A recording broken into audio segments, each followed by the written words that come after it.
What is happening out there, rotoscouts baseball fans? Welcome to a Tuesday show, gang. Hope everything's going well out there. Beginning of your week.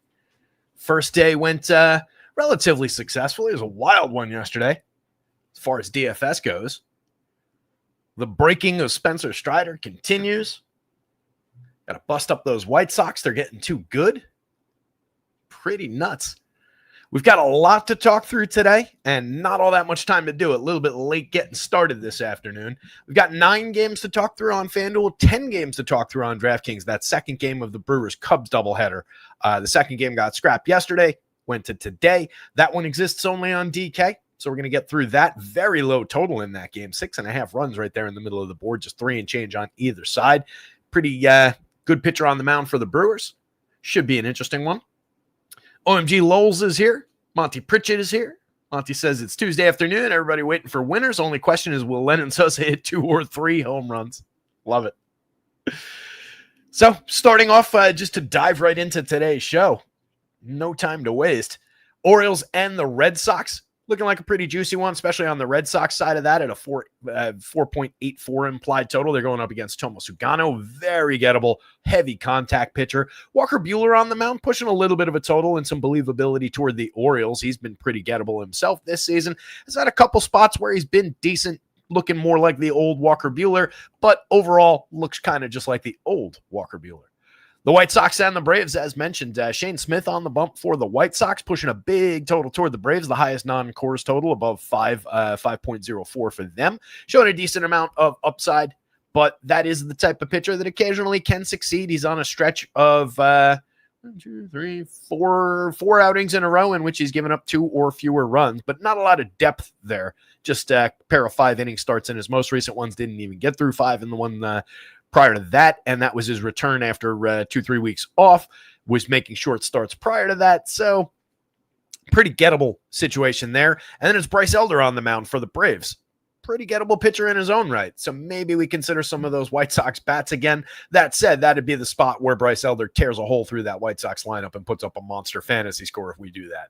Carlos Rodon is on the mound for the Yankees.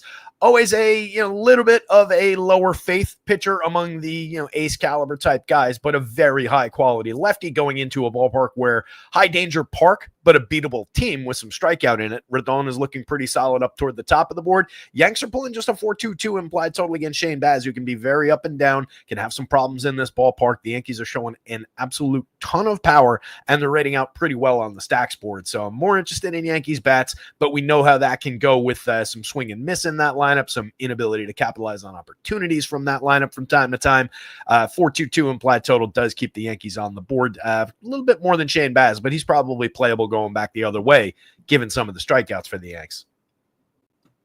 Jacob Lopez going for the Athletics against a very middle-of-the-board kind of Twins team. A little bit of diminishment after their fire sale. There are still quality bats in there, as we've talked about since then. It's not a safe place for Jacob Lopez, but he's been pretty good and a fairly high strikeout pitcher, so I'm at least intrigued to go through the option, but the Twins pulling a 4.58 implied total against should not be ignored. And then just a 4.02 implied total for the Athletics going up against Joe Ryan. He does have a little bit of an issue with power. If they get him with guys on base, that's usually where the rubber meets the road in a Joe Ryan start. Typically, he's getting through those clean because he doesn't leave too many guys on base, so the oddball home runs don't really burn him that much. We see that a lot. Think Garrett Cole with that kind of a thing where it's above a 4% home run rate, but everything else is spectacular. That's kind of the lane where Joe Ryan lives. Moving down the board, we have, where are we? Did I put these in the wrong order? Oh, no. I'm looking at it for the correct game, this Rangers-Royals game, completely forgetting that Merrill Kelly's on the Rangers now. Merrill Kelly going for the Rangers against the Royals. Low strikeout team, but he's been pitching very, very well throughout the season. One of the reasons they went and got him has just been effective in keeping runs off the board. Not an extremely high strikeout pitcher, but a capable enough guy. I think a mid-board type spot there where we're getting to both sides of that with some Kelly shares, with some Royal shares against. They're not a high priority team, but they're very playable. 4.26 implied total for them. And it kind of swings the same way on the other side with Seth Lugo on the mound for the Royals, a usable starter against a gettable Rangers team, but they've got enough quality and they're showing up a little bit in the numbers. 4.34 implied total for them. The Brewers and the Cubbies, as mentioned, 6.5 runs, very low total here. It's Brandon Woodruff, absolute ace, going up against Jamison Taillon, not so much. Low totals on both sides of that one for the second game of the doubleheader. Should be interesting. We'll see what we can do. Emmett Sheehan is pitching for the Dodgers in Coors Field today. Kid's got talent, but definitely a high danger spot. Could blaze a trail through that Rockies lineup, though, with all the swing and miss in it. And then it's Austin Gomber going for the Rockies, looking like a major target for that 7.62 implied total that the Dodgers are pulling down, which is a little bit ridiculous. Hunter Green making his second start since returning to action, was out since the beginning of June. 6 innings last time out, though, struck out 6, clean, 3 hits, no runs. Monster start against the Phils. Looks like a pretty good spot for some strikeout upside against the Angels. 4.09 implied total for LA. And then it's Kyle Hendricks on the mound. So I think some Reds bats are also going to be in play. A little bit of stacking with Reds bats with Hunter Green on top. Probably a pretty good idea. Rounding things out, we've got Kai-Wei Teng on the mound for the Giants. Makes the Padres pretty playable at a 4.81 implied total. Nick Pivetta looking excellent at the top of the board, going up against a middle of the board kind of a strikeout team in the Giants, but one that can definitely be kept down for run scoring by a pitcher who's as effective as Pivetta is. Not the highest strikeout guy in the world, but he might be able to find a few along the way. Either way, that's a very strong pitching spot. And then we end the night with Tanner Bybee against Erod. Erod, total roller coaster.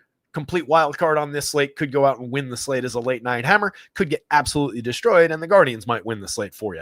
Bybee, a little bit probably more reliable is a challenging word to use there, and he's facing a very good Diamondbacks lineup. Broke his streak of his stretch of 4-run games with a 2-run outing over 5 2/3 against Miami the last time out. He's had an issue with walks lately, 4 walks in each of his last 2. There is strikeout potential there, but it's a little bit shaky of a spot, and the pretty good Diamondbacks drawing a mid-4s implied total look playable on the other side of it.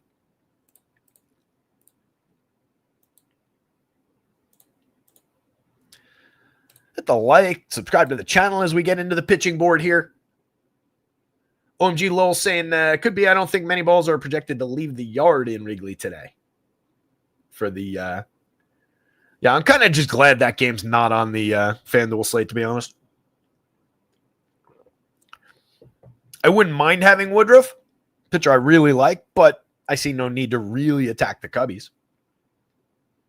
John saying 10 runs so far in game 1. That's going off a little bit. I saw Yelich hit a home run. Let's start things with the weather. So the reason being for some of the expectation of lower scoring in the second game of the Chicago series, the wind is blowing in from left field, which does have an impact in Wrigley. I don't tend to chase the wind news in either direction all that frequently. But in Wrigley, it does have a little bit of an impact. That's part of why that total is so low, why expectations for power might be a little bit limited. Other games with some weather concerns, we've got yellow greens in both the the White Sox at Braves game and the Yankees at Tampa Bay game. Seems like both of them are going to play, but it's thunderstorms in the area kind of a thing. So maybe it's passing showers, early, late start, or a early delay kind of situation. I think we'd be looking for maybe a little bit of a delayed start in both of those is probably the best news. Somebody asked about that yesterday when we got the delay in whatever game it was. And my take is basically if you get the pregame delay, it's usually a good thing for playability as far as DFS goes, at least for hitters. Maybe it still impacts pitching a little bit. It can get into pitchers' heads. You know, I was prepared to start at 7:10 and now you're asking me to start at 8. Pitchers are just weird that way. But usually when you get that, it means they see a window, they're waiting, and they're going to be patient. And sometimes it does lower the ownership a little bit artificially. So to me, those are usually good spots. We've got potential for that kind of a situation in both the Atlanta game and the Tampa game. And then we round things out. The Colorado game, a little bit of weather's in the area, but Roth has no concerns about it. He's got a green-yellow. So pretty fine there. Andy's here. Afternoon. What's going on? So let me get this. Yeah, we're sorted here. So Hunter Green comes in at a pretty effective price at $9,000 on DraftKings. A little bit of a discount there for all the strikeout upside that he comes with on his own and that comes with facing that Angels lineup. I like that spot a lot, especially since we saw him go 6 innings in that return. So No concerns there. Top of the board seems pretty effective as an option. Pivetta going up against the Giants, 97, 95. Maybe a little bit more limited for strikeout than some of the other guys on the board, but has been pitching very clean, and it's an easier opponent than some of these guys. Rodon, I just don't love the hitting environment in Tampa Bay. Just that Yankee Stadium-shaped ballpark in the Florida heat and everything that we've talked about all throughout the season. He comes in at a very fair price against a beatable Tampa team, though, and there are strikeouts in that lineup for him to go get. 10,000 on either side. The lefty's definitely in play. Ryan, again, just does come with a little bit of warning about the Athletics of power in opposition. But if anything, it's a 3-4 run type negative situation rather than like saying, Joe Ryan looks like a target for Athletics bats. I don't think that the Athletics are a bad idea on the other side of that if you're just fishing around for, give me a good team that I can use in a contrarian way, because I can't imagine they're going to be crazy popular. So you take some of the big bats at the top of their lineup and look for some home run upside, and maybe you put together 2-3 run home runs and you win the day. Woodruff on DK, 10-5, the most expensive pitcher on that DraftKings slate.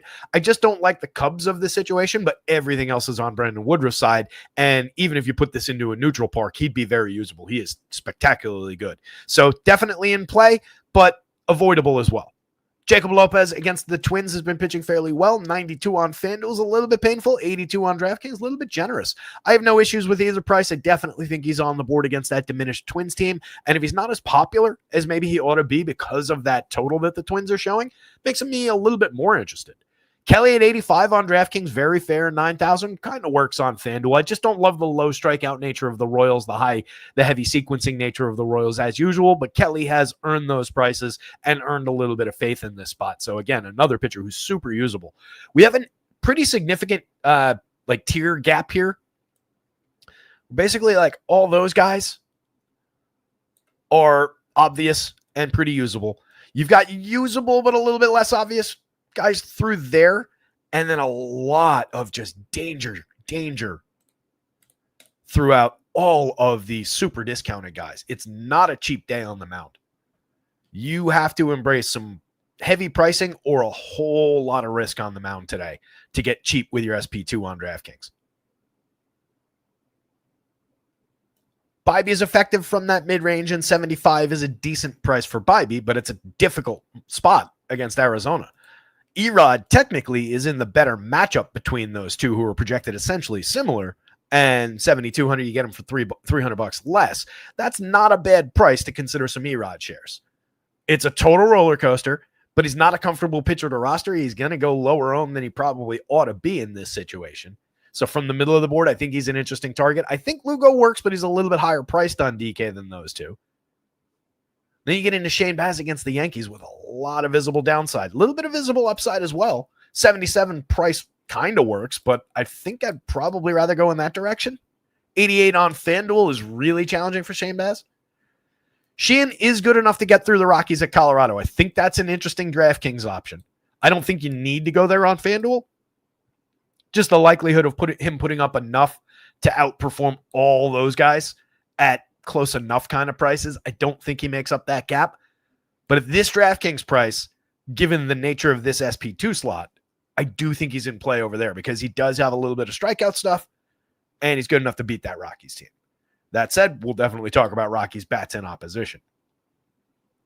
At 7, Smith is maybe a little frisky given how shaky the rest of this cheap slate is, but it's only in terms of being a cheap lotto ticket type dart.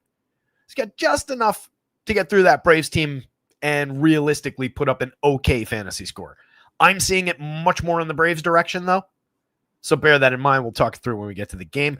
Tyon, I'm not really a big fan at 7,700 in that game, too, but the environment is obviously on his side as far as just looking at that Vegas total and the conditions tonight. Elder against the White Sox, shaky pitcher, very, very cheap.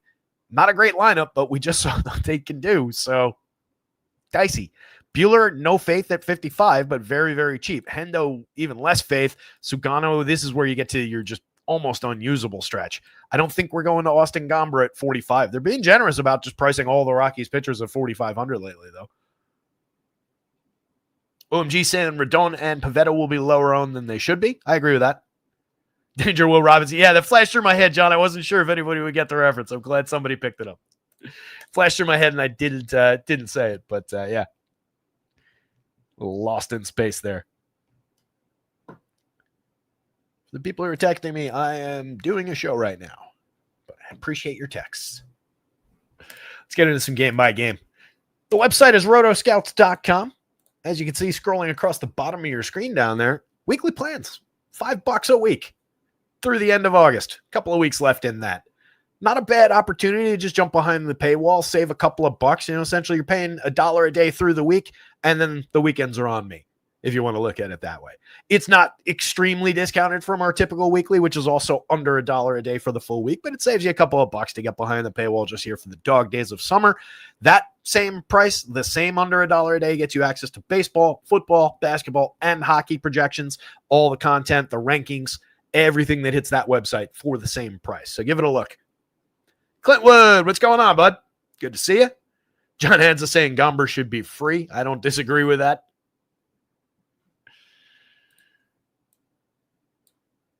Get my screen here. So did the weather. So Sugano going up against the Red Sox in Fenway Park. They're drawing nearly a 5-run total. He's got a 4.24 ERA but a 4.66 xFIP. There's nothing at all to like here. 15.4% strikeouts. The walk rate, I guess, has been manageable, but he doesn't find strikes. He doesn't really throw many strikes. He gives up way too many barrels when he does pitch in the zone. 11.2% barrel. Sub 40% hard hit and 89.7 miles an hour of exit velo are kind of saving him, but they're irrelevant when he's already given up a 4+% home run rate, all the premium contact, and just pitches to contact.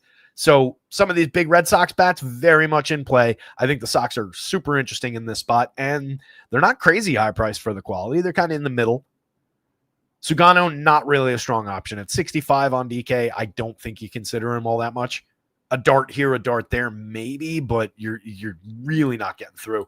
8 strikeouts back over 6 innings against Colorado in Baltimore on July 27th was his most effective recent start. He has had a few outings where he's limited run scoring. I'll give him that much. Against the Athletics 2 starts ago, 7 innings, just 1 run, 5 hits, 4 strikeouts, 2 walks. If you get that kind of a day, maybe at price. That's why I say a few darts are maybe okay. You're just looking for depth there, though, and the hope that he gets through on 1-2 runs.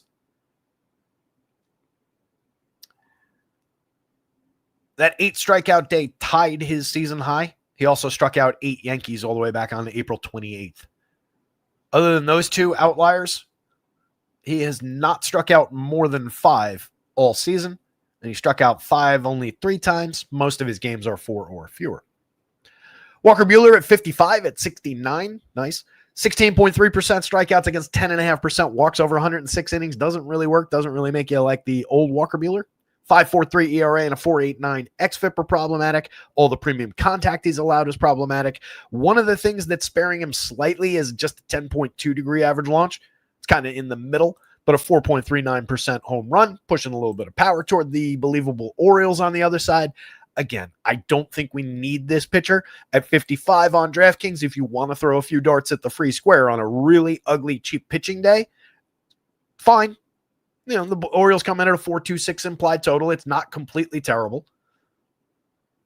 2 starts ago, Buehler held the Padres off the board at San Diego for 6 innings. 4 hits, 4 strikeouts, 2 walks. 4 runs the last time out over 6 innings at Houston. Pair of 3-run games over just fewer than pitched into the 5th, but did not complete it against the Astros and the Dodgers. Had a very good one at Philadelphia. Struck out just 4 and walked 1, but allowed just 1 earned run over 7 innings, 6 hits. Not likely. Maybe a few darts for very cheap over here. Over here, I just don't think you need it. Top of the Orioles with Jackson Holiday at a very fair price, $43.28 across sites, 15 homers, 11 steals, just a 94 WRC plus. We need to find the consistency, but as we talked about a bunch this year, he's made a lot of strides, a lot of big, important improvements, like cutting 11 percentage points or 10.5 percentage points off of his strikeout rate year over year. Kid's going to be good. We just got to give him a little bit of time. Unfortunately, we can't wait for that for tonight. He's just playable tonight. Adley at 41 at 27, just 9 home runs, a 146 ISO. We've talked about his ongoing problems throughout the season, but a very low strikeout, a very high walk rate to throw at a pitcher who's not striking anybody out and walking too many is an interesting combo.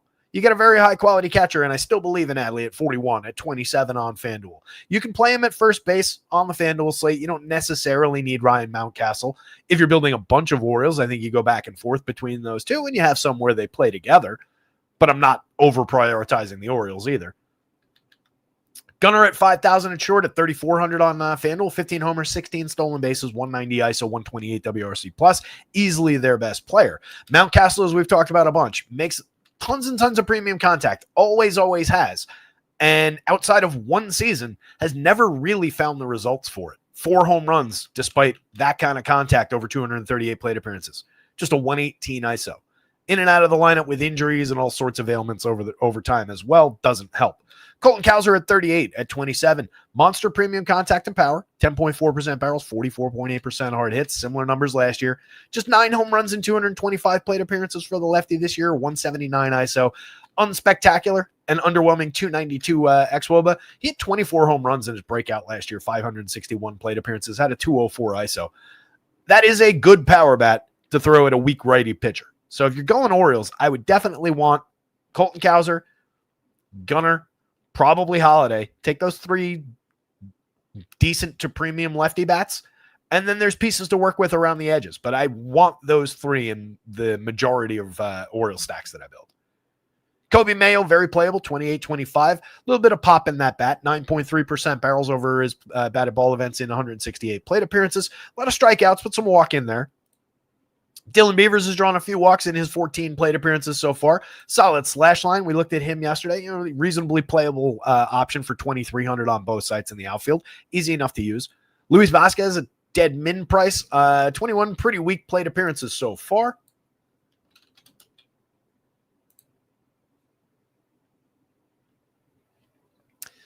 Vasquez, 2023 in the Cubby system had a pretty nice year across AA and AAA.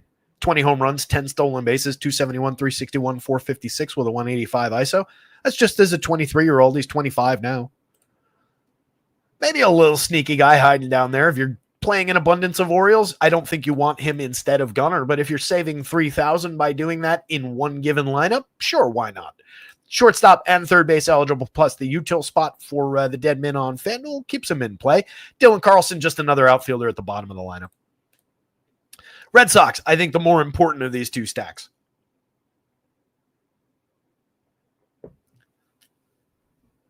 Roman Anthony, tremendous option at the top, 280, 400, 435 for his rookie season, 4 home runs, 4 stolen bases, a 135 WRC plus, and hits the ball with authority. We don't worry about the lack of total, overwhelming power output so far. As long as he's making that kind of contact, we know it will arrive. Bonus, gives you a monster walk rate so far. Alex Bregman putting up a big number in the home run model today at 11.49. He's hit 16 on the season in just 340 plate appearances, making excellent contact, just having a stellar season overall. It's just a shame it wasn't a complete season, but a 238 ISO, 152 WRC plus to lead this team. Jarren Duran, now we get him back against a very weak righty. I'm super interested in that bat, 5,000, 3,300. 12 home runs, 20 stolen bases, a lot of extra base hits along the way, a 192 ISO. Underperforming last year's quality, but still excellent, 115 WRC plus. Trevor Story at 46 at 31. I'm always going in that direction when I'm going to the Red Sox. 19 homers, 22 stolen bases. Excellent season for counting stats across the board. Doesn't show up in the WRC plus, limited by xWOBA. I get it, but he's been tremendous for what we need. Makes great contact. Yoshida makes quality contact, very low strikeout, low walk, so you get a lot of line drives out of that player. At 3,000 at 2,500 in the heart of the confirmed lineup, he's really interesting because he costs nothing, and he's a guy that will cycle that lineup, keep things going, get interesting by moving base runners. Excuse me. Romy Gonzalez at 45 at 28. We've talked about Romy plenty. Hits the ball hard against everybody. Better in righty-lefty matchups, but has been succeeding in righty-righty matchups. 293, 26, 519, 8 home runs, 5 stolen bases, 125 WRC plus overall. Very playable. Nathaniel Lowe making his Red Sox debut on DraftKings. 3,500 over there. Very, very playable first baseman from the left side. 40.7% hard hit rate on the season, 16 home runs. He's lost a little bit around the edges as far as his typically much better average on base skills, but he is good in those areas. He was just focused on driving the ball, driving runs in with the Nationals. They DFA'd him last week after a monster game, like the next morning. and found his way to a pretty good home here in the Red Sox. I think that was an interesting pickup for this team. Not available on the FanDuel slate. Abraham Toro, mix and match across multiple positions on FanDuel. First baseman only. I'd much rather have Nathaniel Lowe on the DraftKings slate. And then Connor Wong, a playable catcher, had a great year last year. Pretty bad 138 plate appearances this year. This game goes Red Sox, Orioles, Buehler, Sugano, but both those guys are DraftKings only darts, and neither one of those guys is appealing in any way other than these extremely cheap prices on a really bad cheap price day for pitching.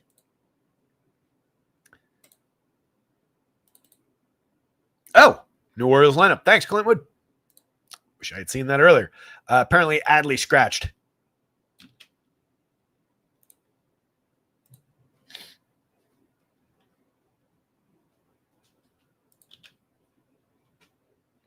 So it looks like Lou Vasquez got a little bit more important because he's going to be hitting second now.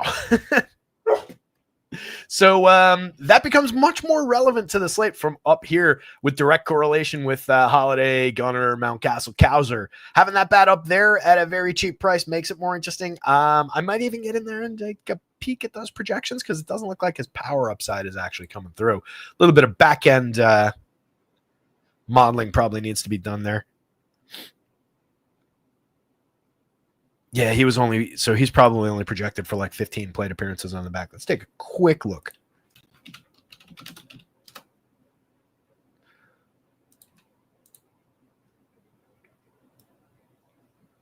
Yeah, so 25 plate appearances is where some of that problem's coming from.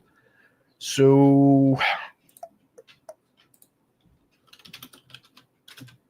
all right. We'll go back to that after the show. I'm going to give him a little bit more. Looks like at least one of the rest of season projections is updated. It's only out to 63 plate appearances, but it gives them a little bit more meat on the bone. And then I've got some mechanisms in there that we can create a little bit better of a projection for that player. Definitely interesting in that second spot. And then we add Alex Jackson to the bottom of the lineup at 33-22. Little bit of pop in that bat. Solid batted ball events across 48. Would you stop? Across 48 plate appearances so far this season, but a very high strikeout and infrequent contributor overall. He's super cheap at the bottom of the lineup where you need catchers, though.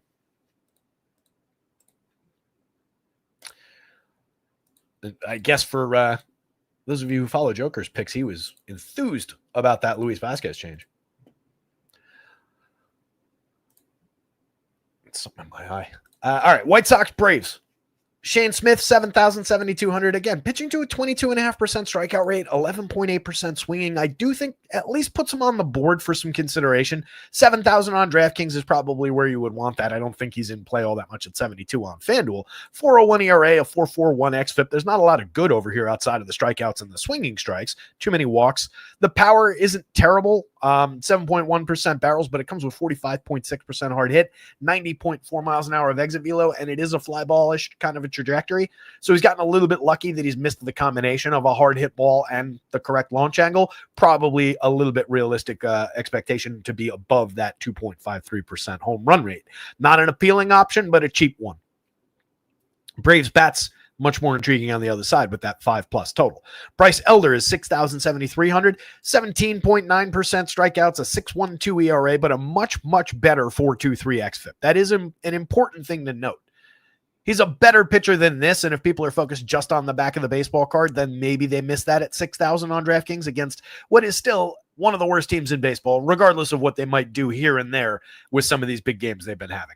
Yes, they're improved. I said that yesterday. I fully acknowledge it, but they've gone from, like I said yesterday, completely awful, one of the worst teams in the last 20 years, to just occasionally okay.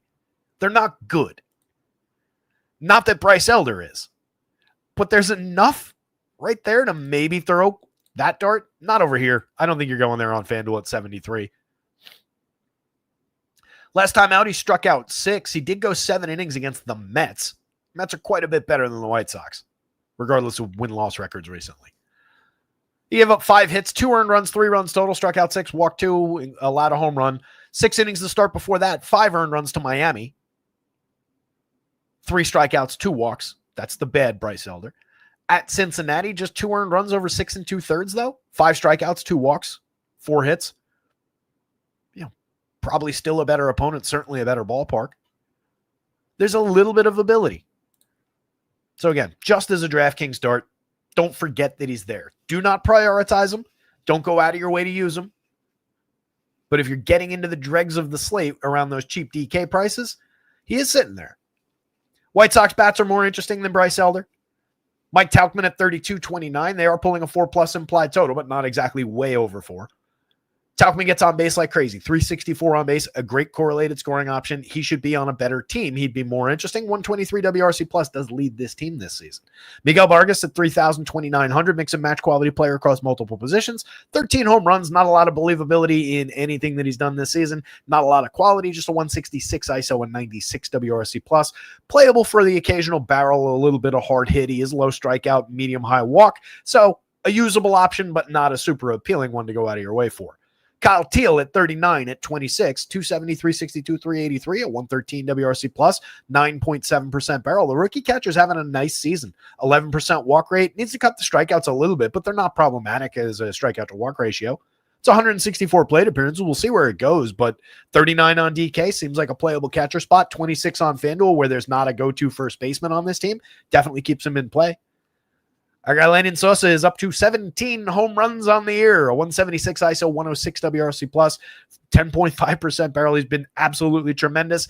Obviously, as we've said a few times, no longer a well-kept secret in this lineup as far as a guy who can hit the ball hard. Benintendi, not as good as maybe his numbers show, 14 home runs, but he's down to a 92 WRC plus. That is an accurate number. 178 ISO. He's a mix and match quality outfielder. He's not any better than just another outfielder, but he's inoffensively priced at 35.29. He does lead the team from the left side at a 6.13 in the home run model today. Lou Bob just has done enough damage to his back end numbers that 5.65, not exactly standing out against the righty, but 4,500, 3,000. He hit his 13th home run yesterday. He's 218, 299, 359 player this year, 82 WRC plus, but still the most talented guy on that White Sox team. I still don't build many White Sox stacks without him.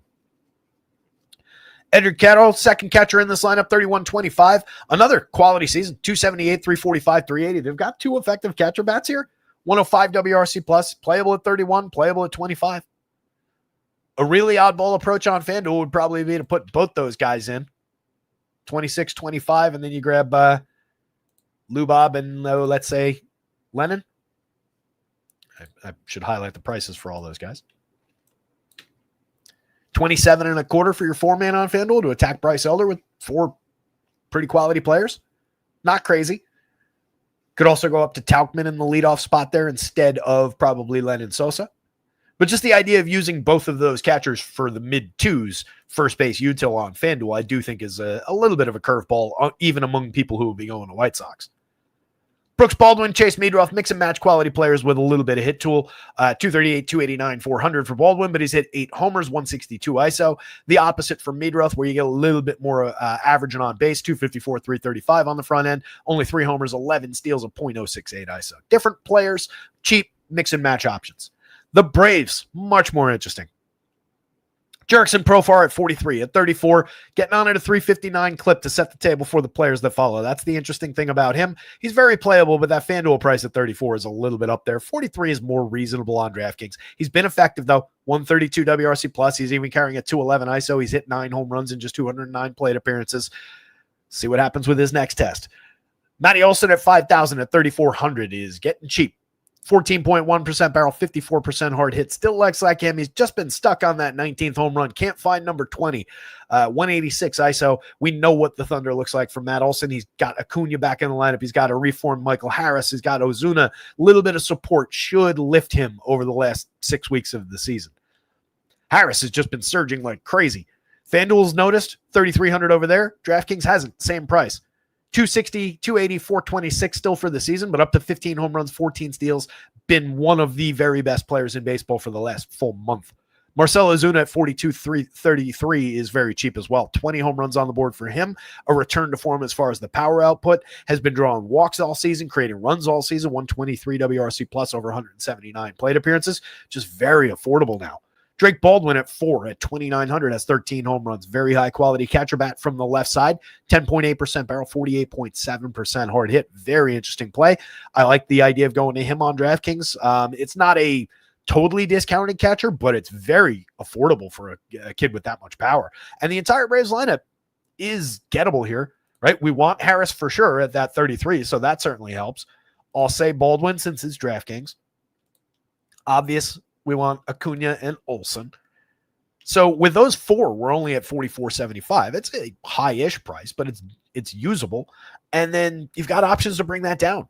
You're working Ozzy for 35. Yeah, he's had a bad season all season long. But the occasional delivery of counting stats for a very cheap option at second base. If you want to go to Nacho at 24, I don't think that's crazy either. He hasn't really delivered much in his 84 plate appearances, but there is talent there. There is pedigree there. So, I mean, use that. You're bringing it down to 4,060 a piece. And you're getting Olsen, you're getting Acuna, you're getting Harris, you're getting Drake Baldwin. Even if you go up there and just use Ozuna, it's 44. Is it still 44.20? Just to do the straight line? Yeah, 44.20 to do the straight line. So 4,500 a piece to take the 5 bats out of the middle with all that upside. It's not easy at at that average price, but it's very doable. Talked about those guys going down the lineup. So again, playability on FanDuel as well. Just a little bit probably less important to the 4-man stack than the 5-man stack. Nick Allen, here for defense. 59 WRC plus for Mr. Allen this year, but his outs above average is like third best at the shortstop position. Braves bats, White Sox bats.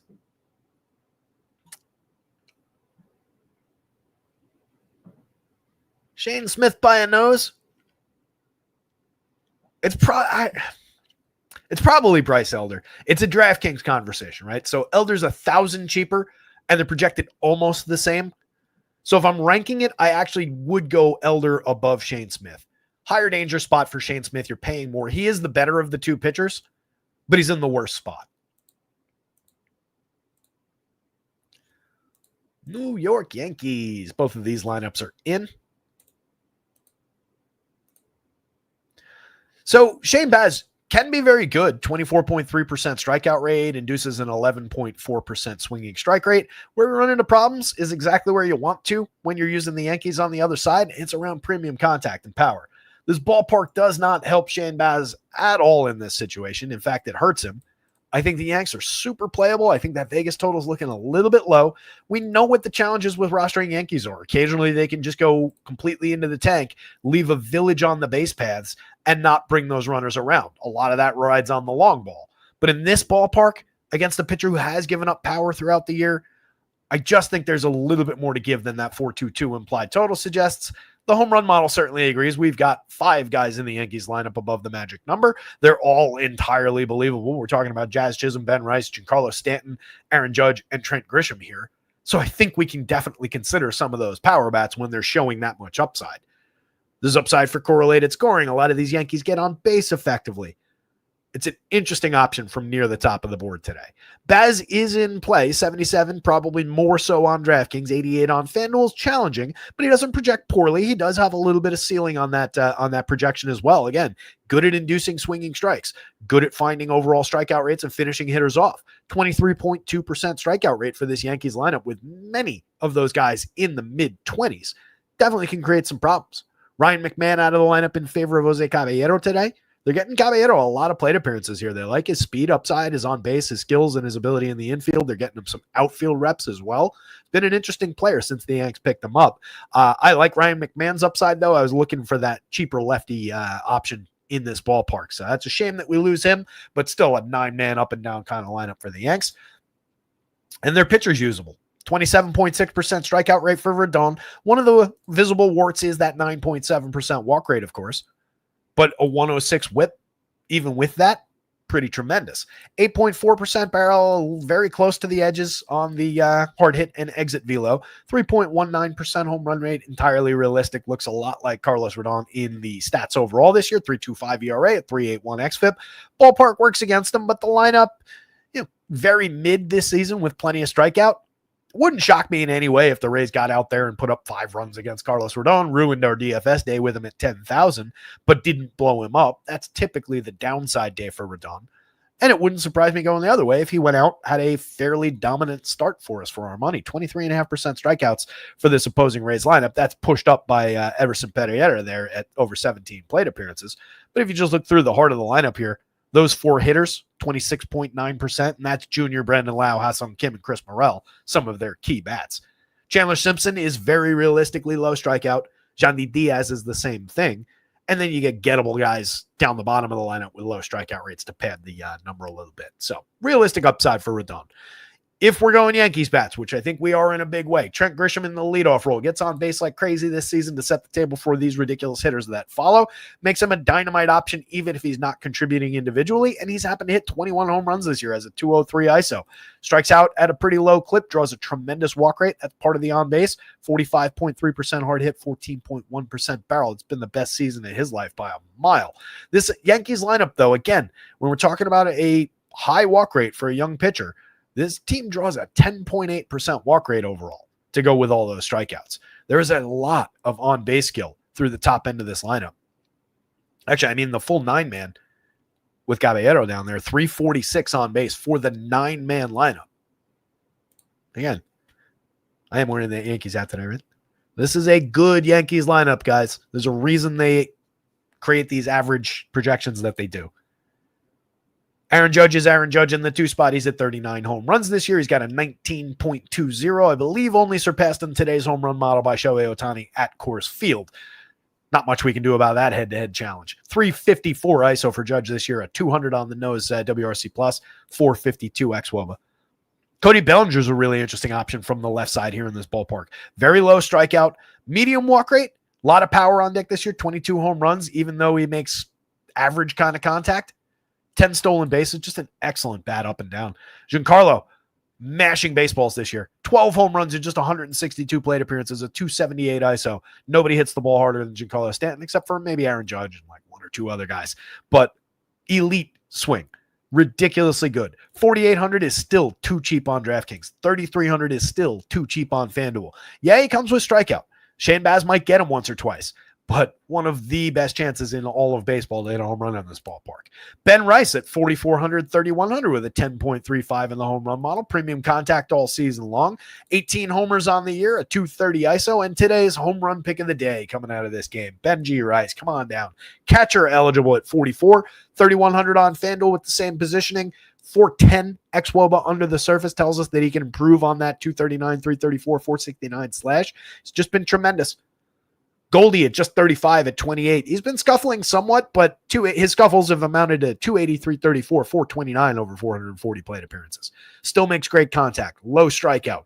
Ideal kind of a hitter when he's diminished for ownership to throw at Shane Baz. He's been a little banged up lately, in and out of the lineup lately, but a lot of quality there to go to for a very cheap price. Help you average down the price very easily while not sacrificing quality. Jazz down to the 7th spot. Love that option in this ballpark as well. 5,000, 3,800. Big lefty bat with a lot of power. 21 homers, 21 steals, a 123 WRC+. Just a multi-category contributor across fantasy baseball. 3,000 for Volpe, who's got 18 homers and 15 steals, a 199 ISO. He's a problematic hitter overall, but he fills counting stats effectively, inarguably. You can definitely go there. That is a cheap and somewhat effective shortstop with upside.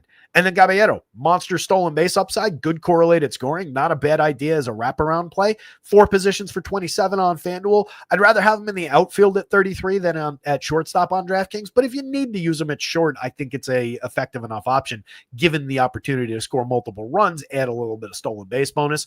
In the past, he's shown more hit tool than he has this year, but he's still getting on base, drawing a tremendous walk rate. Very interesting player for a cheap price at the bottom of the Yankees that people probably won't go to as aggressively as they probably ought to. On the Rays side, Chandler Simpson, very low strikeout, excellent hit tool, 302, 336, 353 over his first 295 chances.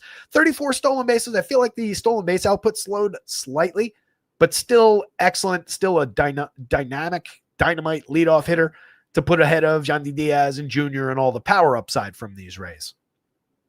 Diaz at 47 at 31 has 20 home runs, a 122 WRC+, 344 on base, just an excellent option, very low strikeout, has drawn better walk rates in the past, might be able to get Carlos Rodon for a walk or two here, makes excellent contact when he does swing the bat, 9.3% barrel, 51.4% hard hit. Brendan Lau and Jr. both coming in with 12+% barrel rates, nearly 50% hard hits for Jr., 46.5 for Lau, 35 home runs on the board for Jr. coming out. Ridiculous from the young player. monster, just go forward upside for that kid. 270 ISO, allows up to 24 home runs, premium lefty bat in their lefty today. Not an ideal situation against a very high talent, very talented, heavy swing and miss lefty. But if Lau's in the lineup against a lefty, you typically will find him lower owned. And if they chase Rodon at all here, you probably get to a big upside arm out of the bullpen, but probably a right-handed one. Ha-Seong Kim at 35-26, mix and match quality so far this year, but we know he's a better player than that from what we've seen from him 2 years ago and going back in time. 42.1% hard hits on the season for 35 for 26, middle infield eligible. He's fine. Chris Morel is a player I like a lot. Big right-handed bat to throw at Carlos Rodon and hope to capitalize on some of that power. Elite swing speed, 14.9% barrel rate, 9 home runs and 242 chances. Capable masher, but a monster strikeout rate at 36.4% as well this year. Everson Padillata in the next spot. 47.1% strikeouts over his 17 plate appearances, I think is a little unfair. Came here from the Yankees, at one point had decent prospect pedigree, never quite landed with the Yanks, but getting more of an opportunity here in Tampa. 12.5% barrels over a small sample of batted ball events so far. Hasn't contributed anything really, but a maybe capable player. I don't think we're hunting for too many shares of him against Carlos Rodon here, though. Jake Mangum, quad A type player. He's been plummeting basically all season long since a nice start. Plays an adequate outfield defense, but that's about all he gives you. He is low strikeout, low walk, so just fishing around for a little contact if you go in that direction. And then Nick Fortes is here to do the catching today. Yankees bats, Carlos Rodon. Rays bats, Shane Baz.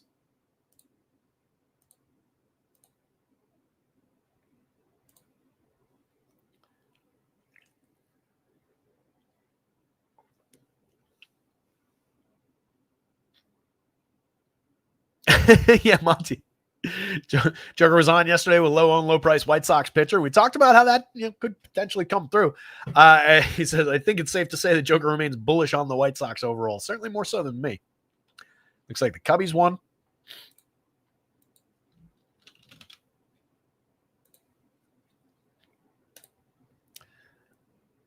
Just real quick, just to note in the chat there. Yeah, that's a ludicrously high price for even Shohei Ohtani. But what we don't really sweat that much with Ohtani is the lefty part. He is a better hitter against righties, undeniably. For the career, 293, 89, 618 with a 327 ISO and a 168 WRC plus, a 1.006 OPS. Against right-handed pitching for the career. Against lefties, though, 265, 342, 505. Still tremendous. A 241 ISO. Still all-star, superstar caliber. 130 WRC plus. 66 home runs in 1,336 plate appearances against lefties. 202 in 2,833 plate appearances against righties. So, never ever need to sweat lefty with Shohei Ohtani. Just to throw that in there. And he's at Coors Field today against one of the worst lefties in baseball. The Athletics at a 4.02 implied total. Again, the real concern here, or not even concern, the one thing that you'd be chasing here by going to Athletics bats is this little stretch of power. Very realistic power upside there with all those guys in the 22 plus home run range. Three of the four 25, 26 home runs. Monster power, and that's targeting the 11.1% barrel, the 41.2% hard hit, the 90.2 miles an hour of exit velo. All three marks are over the threshold for Joe Ryan. A little bit lucky to be at 2.95% home runs, but he misses bats. Heavy strikeout pitcher. Doesn't walk anybody. 0.92 whip. So most of the home runs that he allows, or the power output that he allows, comes with nobody on base. Difficult to capitalize on that. But it does keep the A's around. 4.02 implied total does keep the A's around a little bit more than your average team against Joe Ryan, just because of their ability to capitalize on that power output. So could be the wrong day for Ryan, but he looks pretty tremendous at 98, at 10-1, extremely playable. I do think among all of the contrarian teams, though, as we talk about a lot, we want to get to a good team with realistic, visible reasons that they might be able to succeed against that pitcher. And the A's do fit that today. So they're not off the board. I wish they were a little bit cheaper among those three on DK. And same thing on FanDuel, but four-man stack is just easy to reach on FanDuel. It's just the math is different there. It's a usable up and down lineup. On the Twin side, 4.58 implied total going up against Jacob Lopez, who's pitched to a 3.30 ERA, a 3.90 xFIP, 28.9% strikeouts, a dominant 12.1% swinging strike rate, has not really allowed much power output at all. The 3+% home runs are mostly a product of that launch angle. You just allow fly balls, depends on the ballpark, the wind, et cetera, et cetera. Home runs are wacky that way, but very good at inducing weak and medium contact so far, missing barrels so far. Keep in mind that a number of his starts have come in that tiny home ballpark. Capable guy. I'm kind of surprised to see that Twins total up as high as it is at 4.58. I think Lopez is easily on the board at 82 on DraftKings, 92 on FanDuel. I think for the strikeout upside, definitely in play. Comes with a warning, comes with a little asterisk that he's outperformed his talent in the runs department. That's visible right there in the ERA versus xFIP conversation. But more than talented enough to get through this Twins lineup. If we're looking at A's bats, 57-41 for Nick Kurtz at the top of the lineup. He's at 25 home runs and 352 plate appearances, a 329 ISO. Just basically right out of the gate, one of the best power hitters in baseball, full stop. Kid's ridiculous. 30+% strikeout rate, but a 12.2% walk rate. 3 true outcomes plus. He's been excellent, and it's all very, very real. Shea Langoliers having the best season in recent memory for him. 26 home runs to lead the team so far. 273-17, 546, a 276 ISO. Monster improvement in strikeout rate. For a hitter like him to cut that much off of strikeout rate year over year is just insane. Brent Rooker's done great work with his strikeout numbers over the past 3 seasons, as well as his just individual whiff rates on all different types of pitches. 25 home runs, a 226 ISO, 131 WRC plus, one of the better power hitters in all of baseball. Tyler Soderstrom at just 4,000, 3,000, nicely discounted. He's got 22 home runs on the board. A little bit more up and down through the season, maybe after his dominant start than some of the teammates, but still carrying a 204 ISO, a 120 WRC plus from the left side. Kid's an excellent option in the outfield. First base eligible still on the FanDuel slate. Lawrence Butler at 38 at 29. 17 homers, 17 steals. Diminished across the board overall as compared to last year, but still dangerous hitter. Hits the ball extremely hard, 9% barrel, 43.5% hard hit. Draws his walks, 9.4% in the walks department. Just getting on at a 304 clip. He's lost a little bit around the edges with some base hit. Just a 307 XWOB is not all that encouraging. But for counting stats, just right in the middle of this lineup from the left side, it's an appealing option. Daryl Ernaiz, that's a difficult name for a mushmouth like me to say. Lazelle's run into that age. 3,100, 2,800, solid slash line over 70 plate appearances, a believable enough player, just a mix and match quality guy, but low strikeout, high walk so far. Interesting enough with that 357 on base, the 113 WRC plus, correlated scoring for sure from the heart of the lineup. JJ Bleday, mix and match quality lefty, used to be a little bit better than this. 10 home runs on the board in 272 plate appearances. Decidedly mediocre overall, though. Brett Harris at 23-22, 13 okay plate appearances so far. We had Harris for 123 last year, where he was sub Mendoza, sub 300 on base, and a 65 WRC plus. Takes some good with some bad there. He's very cheap. Don't love him at third base. And then Luis Urias at 24. Mix and match quality season with 8 homers and 320 plate appearances. We've seen better power output from him, but he's low strikeout, high walk from down the bottom of the lineup. Not completely dead down there. Not an ideal type talent to wrap around, but also not unusable in that if you just need to get cheap. Like if you're going there at second base, you want all 3 of the big bats. And let's say Tyler, what do we get? 45-20. So, I mean, that's right in line with whoever the other team we were doing that exercise with was. On the Twin side, Byron Buxton remains a superstar as long as he's healthy. 394 plate appearances, not a bad total for him. 25 homers, 18 steals, 277 ISO. Dude's a monster whenever he's in the lineup, going up against a lefty who is, been pitching well, but maybe pitching a little bit over his head, succeeding via some strikeout. There's a lot to like about the Buxton side of that equation. 11.73 leads the team, but he's the only guy above even six and change in the home run model. Ryan Jeffers at 33-28, 8 homers on the season, adequate but not spectacular slash line. Outside of that, good on base at 350. A little bit of correlated scoring upside at 111 WRC plus. Trevor Larnach at 35-28. What is Larnach doing, lefty?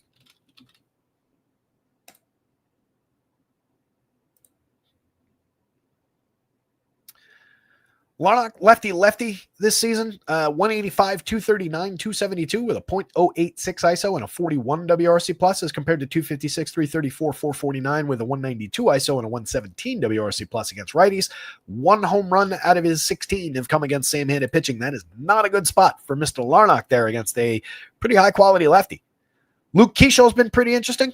343, 429, 522 with a pair of home runs and 6 stolen bases, a 168 WRC plus across 77 plate appearances. Kid's supposed to be good. There's talent there, but 3,300 at second base, 4,600. We've already gotten a little bit priced up. Not that those are bad offensive prices, and once you include other guys and average it, you're perfectly fine there. Even if you just top line it, you're at just 4,020. But that is a high price for an unproven player. Royce Lewis at a cheap price for a formerly proven player who's been really shaky over his last several hundred plate appearances. 6 home runs, just 227, 292, 365. I'm still a believer in the talent, given the 9.2% barrel, the 42.6% hard hit, the extreme lack of strikeouts at just 15.6. You get a lot of that quality of contact. You just need to find it again. Brooks Lee at 25, 26 across sites, a dozen home runs on the season, just a 138 ISO, 85 WRC plus though, mix and match quality. I like him better where you get multiple positions rather than just shortstop. Playable, but not high priority. Cody Clemens, interesting power bat, given how much he drives the ball. 11.7% barrel, 51.7% hard hit. But another guy, lefty here.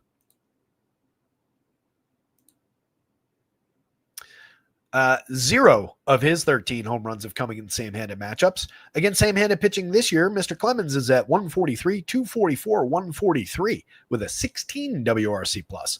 That comes across just 42 plate appearances, but he's been here in seasons past as well for the career 104 plate appearances, so he gained 60-something there.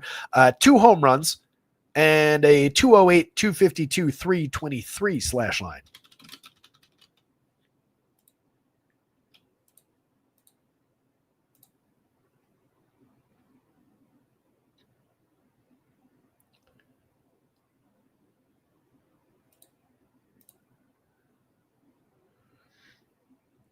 Just for reference.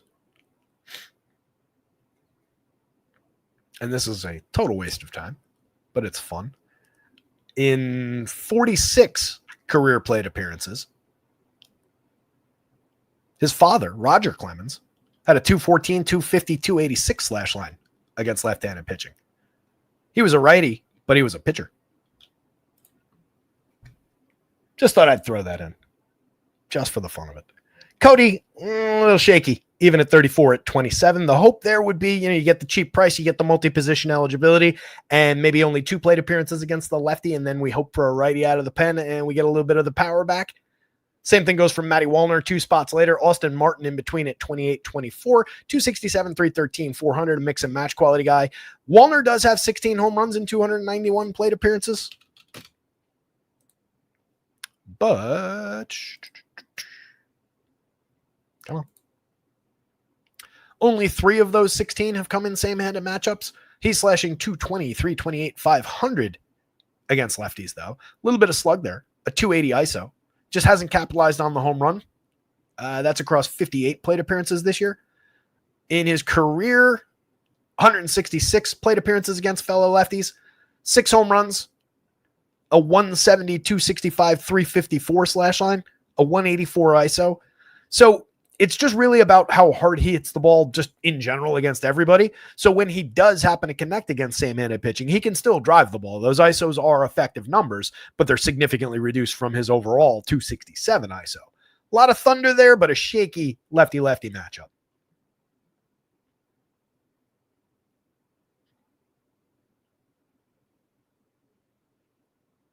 Joe Ryan, Jacob Lopez. A's bats, Twins bats. I think Vegas has it flipped. Or just they should both be lower 4s totals. Especially with all those lefty-lefty weaknesses in this lineup.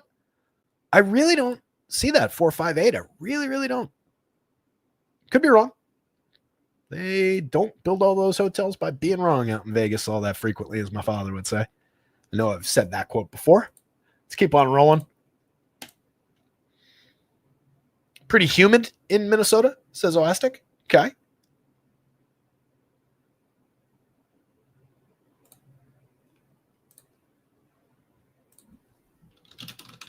I'll entertain that. Let's see. Not that, I mean, let's see, I'll pull it up. Not let's see, I don't believe you. Of course I believe you.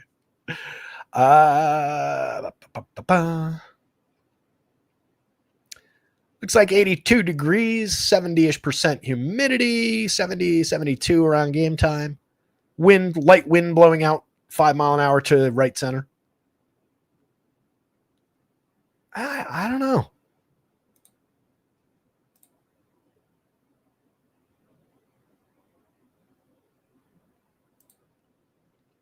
Feels heavy. Really does.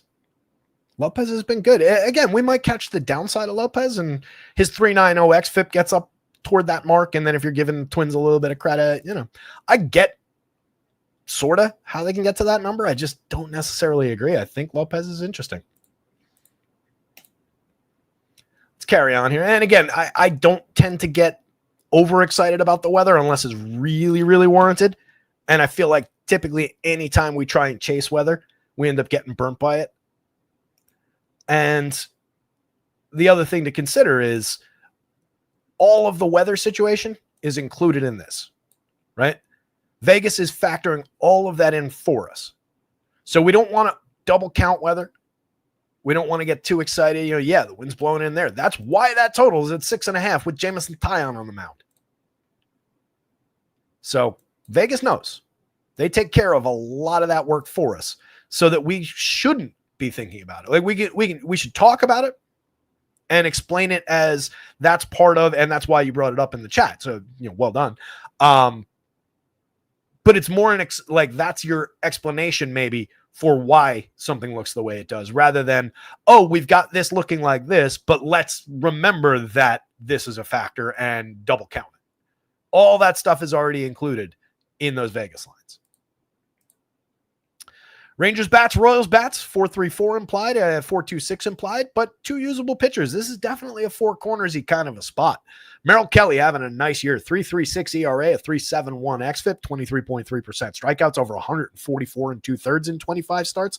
One of the bigger totals of innings and starts on the entire season so far.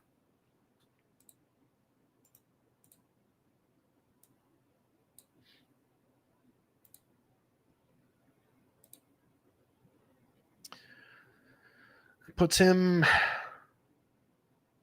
19th in among qualified starters in innings. Well, all these guys would be qualified by default. 144 and 2/3. A lot of the guys above him have made 26 starts to his 25. A couple of those guys like Chris Sanchez, Zach Wheeler only made 24. Tarek Skubal, Brian Wu. Brian Wu's just been ridiculous. 6 innings in every single start this year. But anyway, Kelly's been tremendous. 85, 9,000, inoffensively priced, solid, mid-board type talent. You can see the mark by Stuff Plus isn't anything special. He has given up a little bit of barrel, some hard hits, some exit velo in there, but nothing's been problematic. 2.91% home run, maybe a little bit low given that contact. I would say 3.5 kind of range would be more realistic in a longer term. But he's been getting through. 10.8% swinging strike, a tremendous whip at 1.09. The one concern there is the low strikeout nature of the Royals, the heavy hit tool, the sequencing ability of these Royals. You get them again today with no Sal Perez, problematic for the Dynasty team. 2 days off this week for Sal. But still some high-quality bats there. I think that does give a little bit of a bump to Kelly, though. One of their major power bats out of the lineup again. So I really like that option for him. Seth Lugo going the other way, pitching to a 20.2% strikeout, 3.77 ERA, but a much higher 4.41 xFIP. A little bit of walk at 8.6%. The big concern with Lugo is the premium contact this year. 10.2% barrel, 45.7% hard hit, and a 90.7 miles an hour of exit velo. Well over our threshold in each of the 3 major categories. Totally believable to be at 4.23% home runs. Does feed a little bit of upside in the direction of the Rangers. So does that total. I think they're interesting, but Lugo's usable. He's been a little bit better than this in years past. The 3.0 ERA, a 3.83 xFIP on the over 206 and 2/3 last year. Pitches deep into ball games when things are going right. Season before was also good with a few more strikeouts, a few fewer walks along the way. So there is talent here. It's not bad pricing at 8 at 79 to go up against a Rangers team that is underwhelmed throughout most of this season. They're not super high strikeout, but there are a few more strikeouts in their lineup than there are in the Royals lineup. If we're looking at Rangers bets against Seth Lugo, though, I think it's a decent enough idea. Josh Smith, mix and match quality player across any position you want for 28 on FanDuel, 39, third base, outfield, perfectly fine on DraftKings. Creating runs 6% better than average VWRC plus, reasonably talented hit tool, good on base skills. Not all that much power, but the occasional home run. He's low strikeout, high walk. So he does a lot of interesting things as a correlated scoring guy with occasional individual contributions. Wyatt Langford's barreling a lot of balls. So is Corey Seager. 13.2, 15.2% barrel rates with good hard hit rates. 17 homers, 16 steals for Langford. 18 home runs, only 3 stolen bases for Corey Seager, but tremendous option. 405 xWOBA, 130 WRC plus as their best player. Wyatt Langford's got all the talent to be the next best Rangers player. He's just got to really put it all together with consistency, but a very high quality fantasy player at 4,000, at 3,000. Jock Peterson still only 23, 25, 4 home runs, a dramatically sub-Mendoza line, sub 300 on base, over 200 plate appearances. Problematic. Not a great season so far from Jock, but we've seen the lefty power over the years. He missed so much time. He hasn't really put it all back together yet, but you catch him on the right day, even against a talented pitcher like Seth Lugo, given the contact that Lugo's allowed this year. That's a really cheap major upside bat from the left side for power. 23 home runs and 449 with a 240 ISO last year. Just 15 and 425 in a problematic season and 182 plate appearances the year before. 23 and 433 the year before that. Primarily a platoon player against righties. Evan Carter at 41, at 29. A lot of lefties in the lineup today. Solid line drive bat. Decent run creator at a 109 WRC plus, definitely correlated scoring upside. Marcus Semien at just 36, 3,000, has 15 home runs, 11 stolen bases. Now he's kind of pulled the season together a little bit. There's still a lot of downside visible in that overall line, but that's because of how tragic things were earlier in the year. If you just look, I'm not sure exactly where we can pinpoint a stretch here because some of it has been coming back, falling back apart. Coming back, falling back apart. But let's see. Since we'll go to the All-Star break. Since the break, nope. That's what I was worried about. Beginning of August? Nah, not really. Limiting strikeouts effectively. You can't find consistency if you play the game log thing. It's just really, really here and there. Hasn't put together the consistency, but still capable. Very low strikeout, high walk. Doesn't exactly hit the ball hard, but this is exactly how he's always hit the ball. So there's not a lot of that's why with Marcus Semien.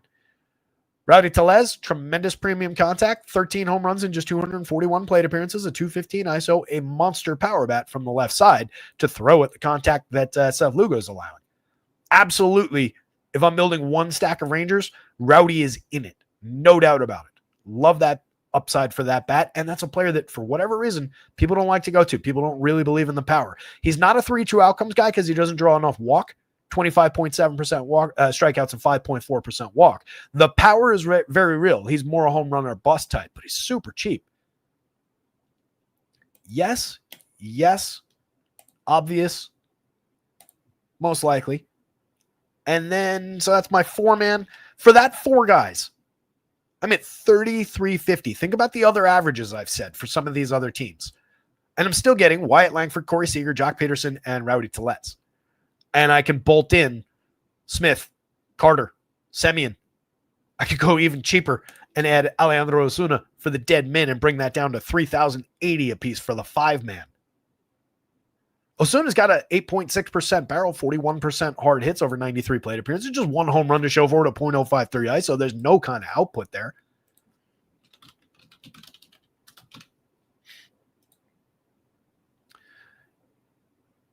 In the minors, in last season, over 461 plate appearances, he slashed 292, 362, 507 with a 143 WRC plus, 18 home runs and 17 stolen bases as a 21-year-old. Kid's good. Deadman price. Jonah Heim, mix and match quality catcher, a little bit of pop in that bat, 9 home runs on the season, a 68 WRC plus.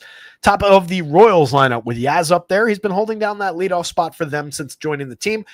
Dozen home runs on the season, a 329 on base. He can be a little bit more consistent. Not a bad bat as far as premium contact. Does find the barrel a little bit. Does draw some walks.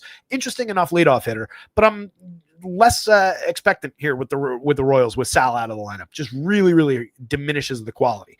We've got Bobby Witt, we've got Vinny, we've got Michael Garcia, so we're playing at the top, within the top four there if we're going to them. Maybe they just work better as a three-man around those three players. Vinny hit his 23rd home run of the season last night, 192 ISO, 106 WRC+. Just tremendous strides for a very high-quality hitter. Still only 43 on DraftKings, 31 on FanDuel, easy to reach. Witt at 59 at 4,000, tremendous. 17 home runs, 32 stolen bases, a 381 xWOBA, a 202 ISO. Dude's just good. And then Michael, 4,900, 3,100, three positions on FanDuel, third base on DraftKings. That works perfectly fine. 302, 363, 473 this season, a 129 WRC+, a dozen home runs, 22 steals. And then we just get this stretch of same type options. Adam Frazier, Jonathan India, similar. 32, 33 at second base on DraftKings, so you have positional conflict on that. Same positions across three positions for similar pricing on FanDuel. They do similar things on the field. India's shown a little bit more power this season, but greatly diminished from previous season's home run totals. Frazier makes lighter contact, but is hitting for a better average overall this season. Either guy entirely skippable, either guy slightly playable.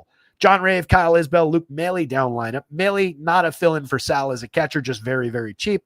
That said, 27 where you need the catcher spot, don't really love it. Isbell and Rave mix and match at the absolute best, 81, 85 WRC plus marks. It's a very short lineup. There's not a lot of quality through those five guys. It's really all about that, and really, it's about that.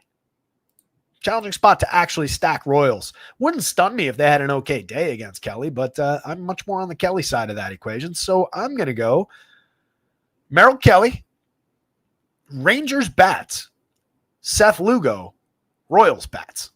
Mixing things up a little bit today.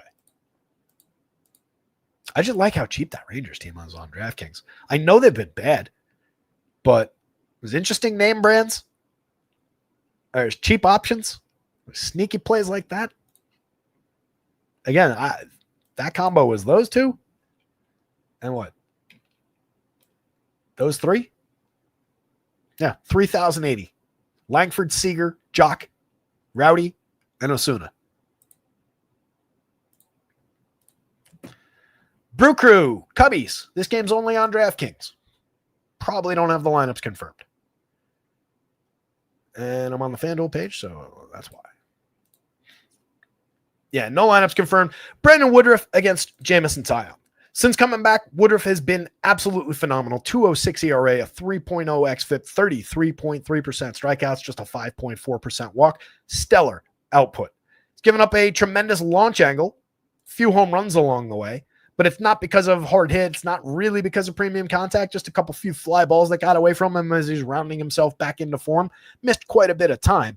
The Cubs could capitalize on that, no doubt about it. This is a homer-happy team, but the wind blowing in Wrigley might also take away a little bit of that downside, and it's certainly reflected in those Vegas totals already at 3.24 implied runs for the hard-hitting, high-scoring Cubbies. So Woodruff, tremendous at 10.5 on DK, the most expensive pitcher over there, though. I don't love the idea of just grabbing whoever at the highest price on the board and throwing him at the Cubs. But if anybody's talented enough to pay that off, Brandon Woodruff is on the short list. Tyon at 77, 19.1% strikeout against 5.2% walks. A lot of premium contact allowed this season. A 5.67% home run rate is ugly over his 17 starts. Maybe, again, the win helps there. The Brewers are only at a 3.33 implied total, but they do a lot of scoring. They do a ton of sequencing. That is a high-quality offense, even if we're taking home runs out of the picture, because they don't hit a tremendous number of home runs. They're just in the middle of a lot of areas, but they score absolutely fantastic at sequencing.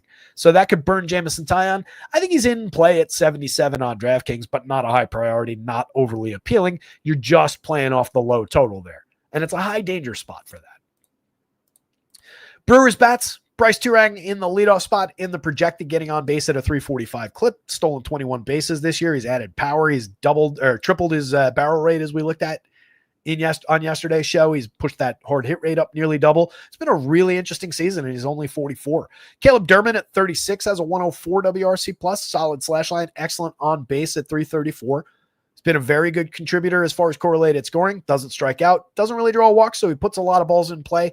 Not with authority, but he's found enough BABIP to succeed and be a big part of this team's offense. 5,200 for William Contreras. Very playable catcher where you need the position. 13 home runs, a solid slash line, a 115 WRC plus. Hitting at Christian Yelich, their best power bat this season. He's got 25 homers, 15 stolen bases. A little bit of a throwback season for power, but not because he's really changed anything about the contact.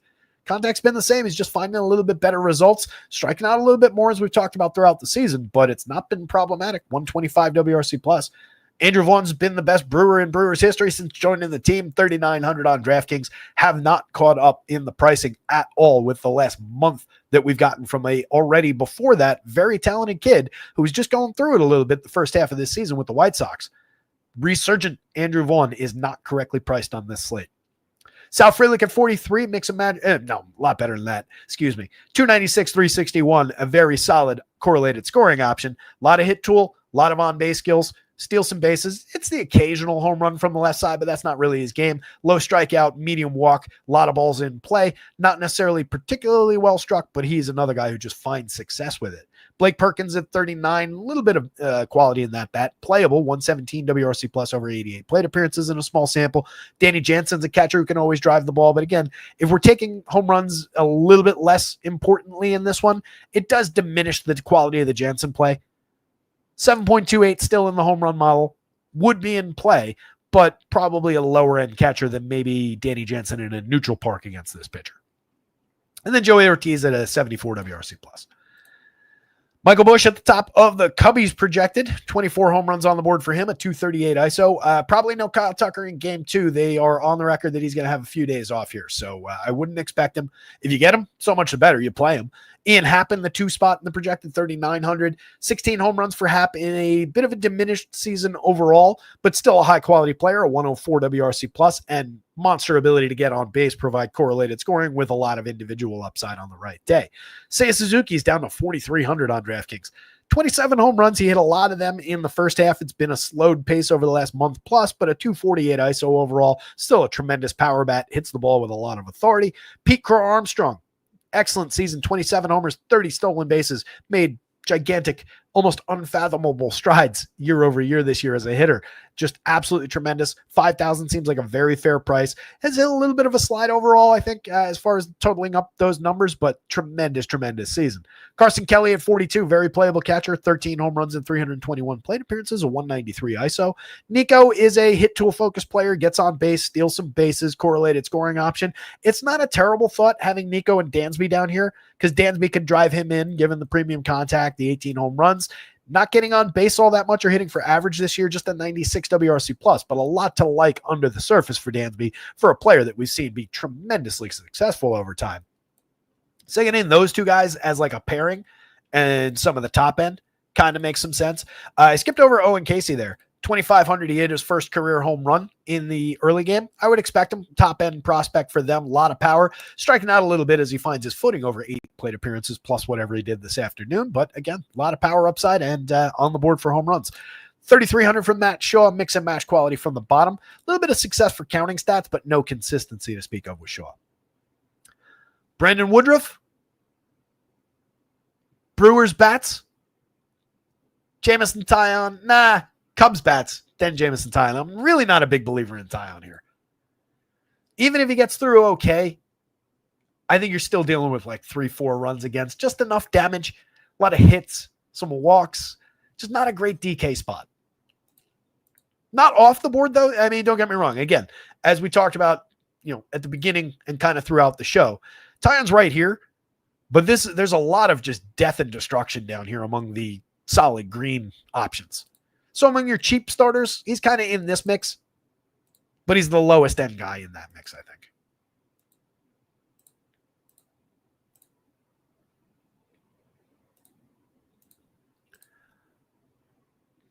I was about to say we're cruising through this show. We kind of are.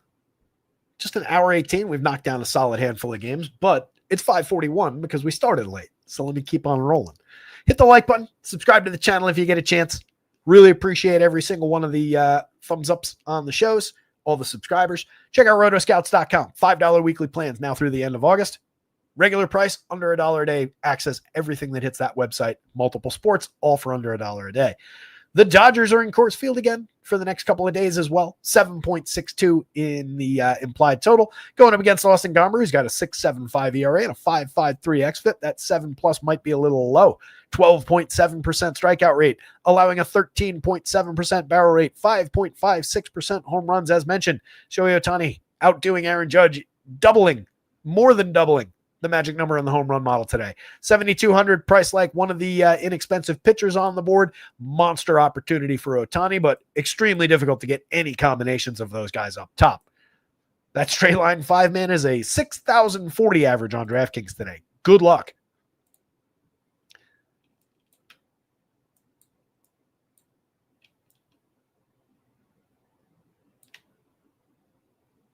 $51.20, even with Miguel Rojas and Buddy Kennedy baked in.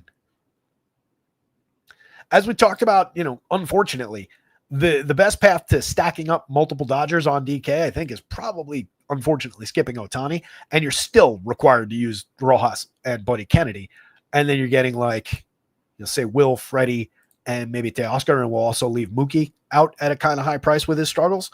That still only brings us down to $48.20. And I'm not taking the best version of that Dodgers stack. It's problematic the way they priced it. DraftKings, there's good and bad in pricing it at almost unusable levels, but it's probably the better way to go about it. FanDuel's got them priced up as well. 51 for Ohtani is definitely expensive, but I mean, that 4-man, 41.75, there are ways to make that work. Some of the other guys you're working around the edges, you 4-man this, and that's 37.75. That's easy enough. If you did something like working Miguel Rojas, Buddy Kennedy, and then just wanted, let's say that, and we'll skip Mookie again, 36.50. 36 on the nose with Mookie. It's more doable on FanDuel, it feels like. We are not using Austin Gomber here, even at 45, guys. It's so paper thin for any kind of believable upside, any kind of believable fantasy point scoring that's not negative. 5 earned runs last time out at St. Louis, 6 earned runs at the Diamondbacks, 3 earned runs over just 5 innings the last time he pitched at home. That was against the Pirates. If you're not familiar with baseball, the Dodgers, quite a bit better than the Pirates. Just doesn't look like the spot. Sheehan is interesting. 67.76, 25.3% strikeout rate, a 3.86 ERA, a 4.01 xFIP. Solid so far at limiting home runs despite a little bit of premium contact showing. That's where I would get concerned about some of these Rockies power bats. But there are Ks available here, 21.8% for this confirmed version of the Rockies lineup, with several of their better bats in the mid-20s and very, very gettable. So Sheehan, not off the board. If you're inclined to take some risk, 67 on DraftKings does make him a viable dart to throw here, or maybe even a little bit better. What you're challenged to get is anything more than 5 innings. Matters a little bit less on DK. Takes him a little bit more off the board on the FanDuel slate. I don't think we need to go there at 76 because you're probably just dealing with that mid-20s projection. But on DK as a mixer that won't be all that popular, I can't imagine. 67 kind of works.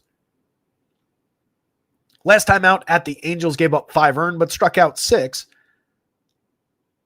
Against St. Louis in Los Angeles, went 5, 2 unearned runs on 4 hits, struck out 5, did allow a home run. 3 2/3 at the Reds, 3 unearned runs, just 1 hit, struck out 5 over just 3 2/3. A 5-inning day, 2 earned runs, 3 hits, 5 strikeouts, 2 walks against the Red Sox at Fenway back on July 25th. He's a capable kid. Obviously, 4, 5, 6 implied total. Put some playability into the Rockies bats. But starting with the expensive guys, Ohtani's Ohtani. 43 homers, 17 steals. If you get him, good luck putting anything else of quality in your lineup, but he could help win the slate in a big, big way. Mookie struggled his way through the entire season. 91 WRC plus is wildly uncharacteristic. There's not even anything really to like under the surface. A 319 xWOBA, 129 ISO. The slash line is terrible. 13 home runs, 8 stolen bases. The only thing he's done that's Mookie-like this year is the low strikeout, high walk. That's in line. Everything else has suffered. Will Smith, monster barrels, hard hits, 302, 408, 508 season, over 387 plate appearances, 15 home runs, tremendous option at catcher. Just how can you afford him? 4,000 on FanDuel where you don't even need the position. Freddie at 6,000 at 3,900. very much in play. 301, 373, 487, 15 homers for him, a 138 WRC plus. Phenomenal Freddie Freeman kind of season, a lot of premium contact. He's lost a little bit of strikeout this year, 15-7 last year, 16-6 the year before, up to 22-5, but still drawing his walks, still super high quality. Teoscar Hernandez barrels the ball like crazy, 20 home runs on 413 plate appearances, a 213 ISO. There's plenty of power there. Good luck putting him together with anything else that's high quality from the Dodgers lineup. Andy, 20 home runs, 12 stolen bases, a 116 WRC plus. Another very high quality young player, 20.9% strikeouts against 5.3% walks. So you're buying a lot of quality contact here. Just, again, super high priced when put together with anything else in this lineup. Alex Call, not uninteresting against lefties, 4,200, 3,200. Successful 265 plate appearances with the 110 WRC plus. Interesting player, low strikeout, high walk. Good option to throw at Austin Gomber. More a correlated scoring guy. If they weren't just bound and determined to keep Mookie in the 2 spot, it actually would make a ton of sense to move Alex Call to the leadoff against this lefty, put Shohei in the 2 spot, move Mookie down to like 6, and restructure this lineup around that on-base skill, the correlated scoring. That would make Call a whole hell of a lot more interesting. He's just kind of a usable piece down lineup that helps cheapen things up from the 7th spot. Miguel Rojas, mix and match quality, 6 home runs, a 92 WRC plus, and then Buddy Kennedy just happens to be cheap and right-handed. And playing at Coors Field at the bottom of the Dodgers lineup. Tyler Freeman, tremendous year, 296, 372, 400, a 106 WRC plus on the season. Not a big power bat, but correlated scoring for sure. Low strikeout, medium high walk, 9.1% in both categories this season. 42.2% hard hit. He can drive the ball a little bit, but it's more, base hits, extra base hits kind of quality, and then rely on his friends to bring him in. A lot of power that follows. Mickey Moniak and Hunter Goodman, 12.8% barrel rates for both those players. Solid mid-40s hard hit. 18 homers in 348 for Mickey, 25 and 444 for Hunter Goodman, 246 and 252 ISOs. Those are 2 high priority bats if you're considering Rockies at all. The 2 leaders from this team in the home run model at 8.57 and 10.55. Warming Bernabel in the cleanup spot, 38-33. It's been effective over 86 chances. Benefits from Coors Field as well. Solid 241 ISO. 4 home runs in 86 plate appearances. Not bad so far. Good start to his career. Ezekiel Tovar, 4,000, 3,400. Drives the ball effectively from the shortstop position. And honestly, at Coors Field, those are pretty cheap prices. 7 home runs in 245 chances this year. 26 in almost 700 last year. Kyle Karros at 34 at 32. Solid 40 plate appearances so far. Gotten on base at a 400 clip, if nothing else. Creator runs 10% better than average via WRC plus. Yet to barrel a ball, but 17.5% strikeouts and 17.5% walks. Kid seems pretty talented. Again, it's 40 plate appearances. It's ultimately meaningless, but it's nice to at least see him land on his feet pretty firmly. Brenton Doyle, former 2020 guy, still barreling the ball, still hitting it hard. 11 homers, 12 steals in 411 chances. Lost a lot of the quality output, but still talented. Still in play at Coors Field for a very cheap price on both sides. Junkiel Fernandez at 31 at 28, 247, 267, 315 start to his career. 75 plate appearances, only 1 home run. In the minors, over just 271 plate appearances before the call-up, 13 home runs. 284, 347, 502 with a 218 ISO. Those are PCL numbers. The kid's only 22. We got to give him a minute to find his footing in the show. A dozen home runs in 2024, over 484 plate appearances. 10 of those came in 346 AA plate appearances. There's talent there. And then Ryan Ritter at 27 at 28. This has been adequate over 127 plate appearances. 73 WRC plus is not good. Neither is the 242 xwOBA. The on base is pretty tragic, but holding down a 252 average. He scored some runs. He's driven some in. Again, we're not talking about anything that's actually predictive. We don't care at all about batting average, but he's made some contributions to scoring, to counting stats from the bottom of this lineup at a dirt cheap price. And he's at Coors Field today. That's really all that matters in some ways. Super high strikeout, very low walk from a lot of these guys down lineup can benefit Emmett Sheehan in a big way. Dodgers bats with a bullet.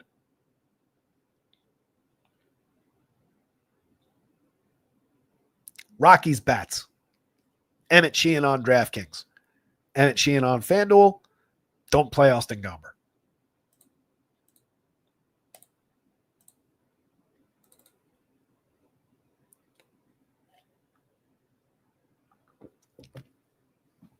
Quiet day in chat.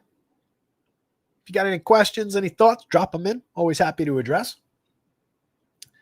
The Reds with a dominant or potentially dominant Hunter Green on the mound. 9,000 feels generous on DraftKings. 99 works for me on FanDuel.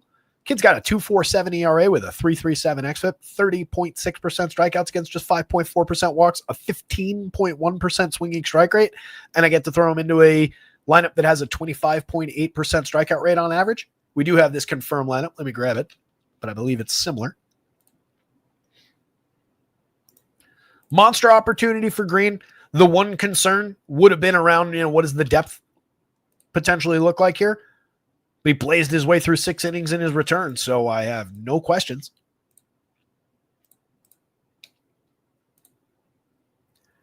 First start since June 3rd was on the 13th. He faced the Phillies. 6 innings, faced 21 hitters, 3 hits, 6 strikeouts, no walks, no runs. Clean. Nice start. Prior to that, prior to the injury, he was shortened up a little bit through his late May, early June starts. He also missed a chunk in May. Went 3 innings on the 7th and then was out until the 23rd. Went 4 innings, 5 innings, and then was out from the 3rd of June to the 13th of August. If we're betting on injury futures, I'm not necessarily bullish. But for tonight's game against the Angels, I love the option. He is our top projected pitcher, and I don't think there's any arguing with it. Tremendous ability. You do have to sweat a little bit around the home run ability that these Angels have. He's given up a 9.2% barrel, 41.7% hard hits, just under our exit velocity threshold, 3.49% home runs. He is a potentially one of those aces with a ton of strikeout upside that may or may not give up the home run, but it's going to be more likely a solo shot, a 2-run homer that doesn't really burn you against the 10 strikeouts. He's that kind of guy. Kyle Hendricks is the opposite kind of guy. 4.88 ERA, a 4.84 xFIP, 16.1% strikeouts. Never been much of a strikeout pitcher. Total target for Reds bats. 4.51 implied total for Cincinnati. Definitely looking quality. We've got some go-to options like Ellie De La Cruz in the middle of that lineup at 58 at 39, which is probably not expensive enough for Ellie against this pitcher. Love the upside there. 10.33 in the home run model. 19 homers, 31 steals, a 117 WRC plus for the kid. Made some improvements along the way as well. 31.3% strikeouts, 33.7 2 years ago, down to 25.1 this year, I think most notably. Walk rate matches last year's output, tons of barrels, tons of hard hits. You get a lot of barrels out of Austin Hayes in the 5 spot there. If we're hunting for a little bit of power, 7.93 is not nothing in the home run model. We're getting all kinds of opportunities to actually just hit the ball against Kyle Hendricks because he doesn't really find any swinging strikes, doesn't really strike anybody out. So tons of upside for guys who just need batted ball events like Austin Hayes to find success. 10 home runs in 304 plate appearances, 262, 319, 451. At one point, it looked like, this is going to be a good Austin Hayes season. It's just kind of been a Austin Hayes season overall, but a capable guy. Miguel Andujar has been excelling since joining this team. A lot of power output in the last couple of weeks, as we looked at yesterday. Overall, a very solid hitter, 307, 345, 467, 121 WRC plus, has demonstrated capable hit tool over the last few seasons. Does have that outlier season for power from back in 2018 with the Yankees that we talked about yesterday, and just lost that job and then never really got a full opportunity again. Kind of getting one here, and the power's maybe returning. Really interesting bat. Third base and outfield eligible for just 37 on DraftKings, 28 on FanDuel. Even if he hadn't had the power surge that we've seen in Cincinnati, just that spot in the heart of the lineup for a kid who just puts the ball in play very effectively, low strikeout in multiple seasons, right? This is exactly what we're looking for in terms of just making contact, putting the ball in play against a guy like Hendo. So even if he hadn't surged up to 9 home runs recently, I would be talking about Miguel Andujar at these prices in this spot in this lineup. Gavin Lux at 3,000 at 26, another solid hit tool, solid on base and correlated scoring option from up there.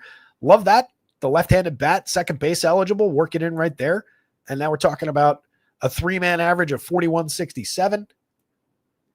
If we bring Hayes into the mix, 41.75, and then we could go cheaper. With Friedel up top, we could go cheaper with Ke'Bryan Hayes. Not much of a bat down here, but playable. We've got Noelvi Marte as the big option there that we want. Even if we use him, that's 4,300 on the nose. It's maybe a little bit more expensive than you might say those hitters, the Reds are worth in a just total vacuum. But when you bring the Kyle Hendricks into the equation, when you bring the 4.51 implied total into the equation, it's cheaper than some of the other stacks we've looked at. It's a very high quality group of hitters. It's a really good option.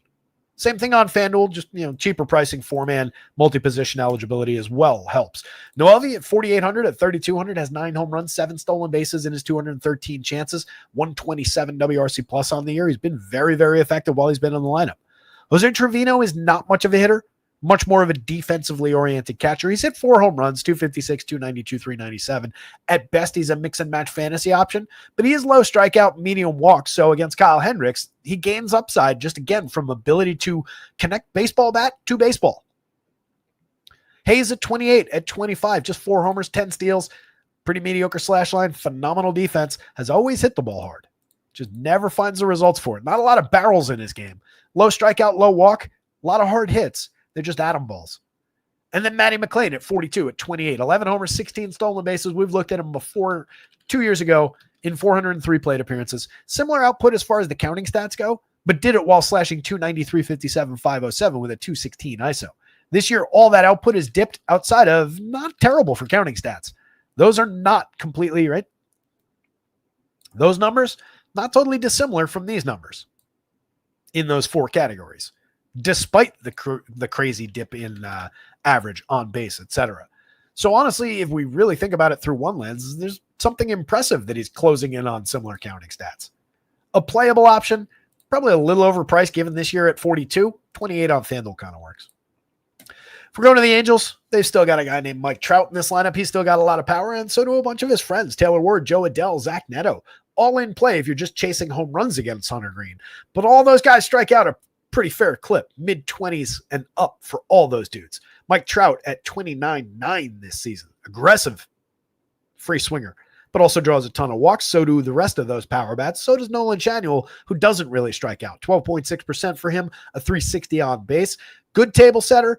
I would probably consider at this point in the season maybe flipping Chanuel into the leadoff role if I'm the Angels, but I don't manage the Angels. I should. 120 WRC plus for Neto, 21 homers, 22 steals. Put the table setter ahead of him in the lineup and run it that way, but whatever.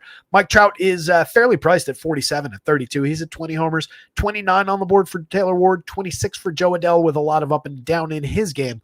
But just look at all the barrels that you can buy here, all the hard hit that you can buy. John Moncada's had a good year at 4,700.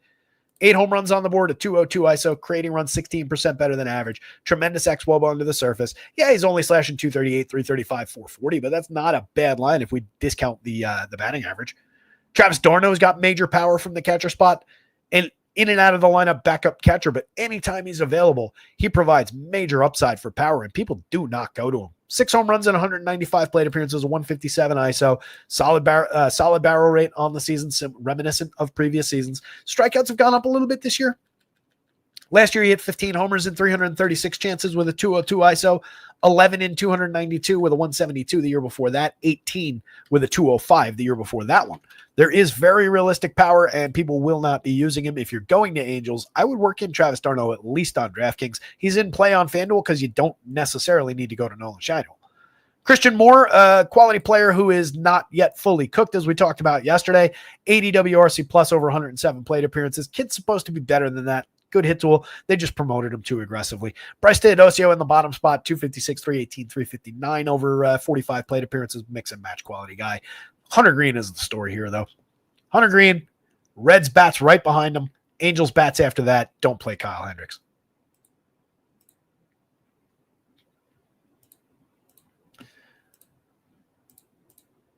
Rounding the turn and headed for home, we've got Kai-Wei Teng, going up against Nick Pivetta here. Giants against the Pods. Pods drawing a very high total. Giants not so much against Nick Pivetta, who's been basically tremendous throughout the entire season. Pivetta, 24 starts, 141 and a third of 2.87 ERA. A 3.80 xFIP is notably higher. It's a full run higher. Slightly below average by Stuff Plus, but we're talking about a matter of a couple decimal points. 10.5% barrels allowed, 43.4% hard hits, 89.9 on the exit velo. So we're over the mark in 2 of those areas. We're a 1/10 of a mile an hour of average exit velocity below the threshold there.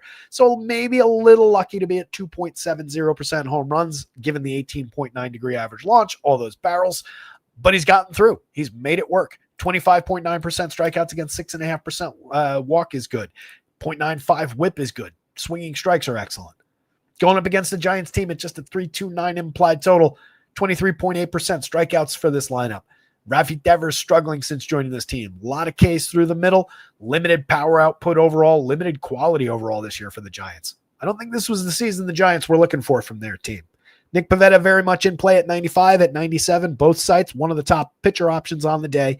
Teng at 5,000 on DraftKings, 6,400 on FanDuel, matching 16.7% strikeout and walk rates over his 2 starts, his 10 innings. He went inning and 2/3 against this Padres team the last time out, faced 12 hitters, gave up 6 earned runs on 4 hits, 7 runs total, struck out 0 and walked 4. Start before that, he went 5 against Washington back on the 8th, faced 18 hitters, just 3 hits allowed, struck out 4, walked 1, no runs, clean start. 3 1/3 of, that was a bulk relief appearance, those 5 innings. 3 1/3 in his other start was against the Mets back on August 2nd. 4 strikeouts, 3 walks, a lot of homer, 5 runs on 4 hits came out of the game. Pretty limited overall output, pretty limited overall pitcher.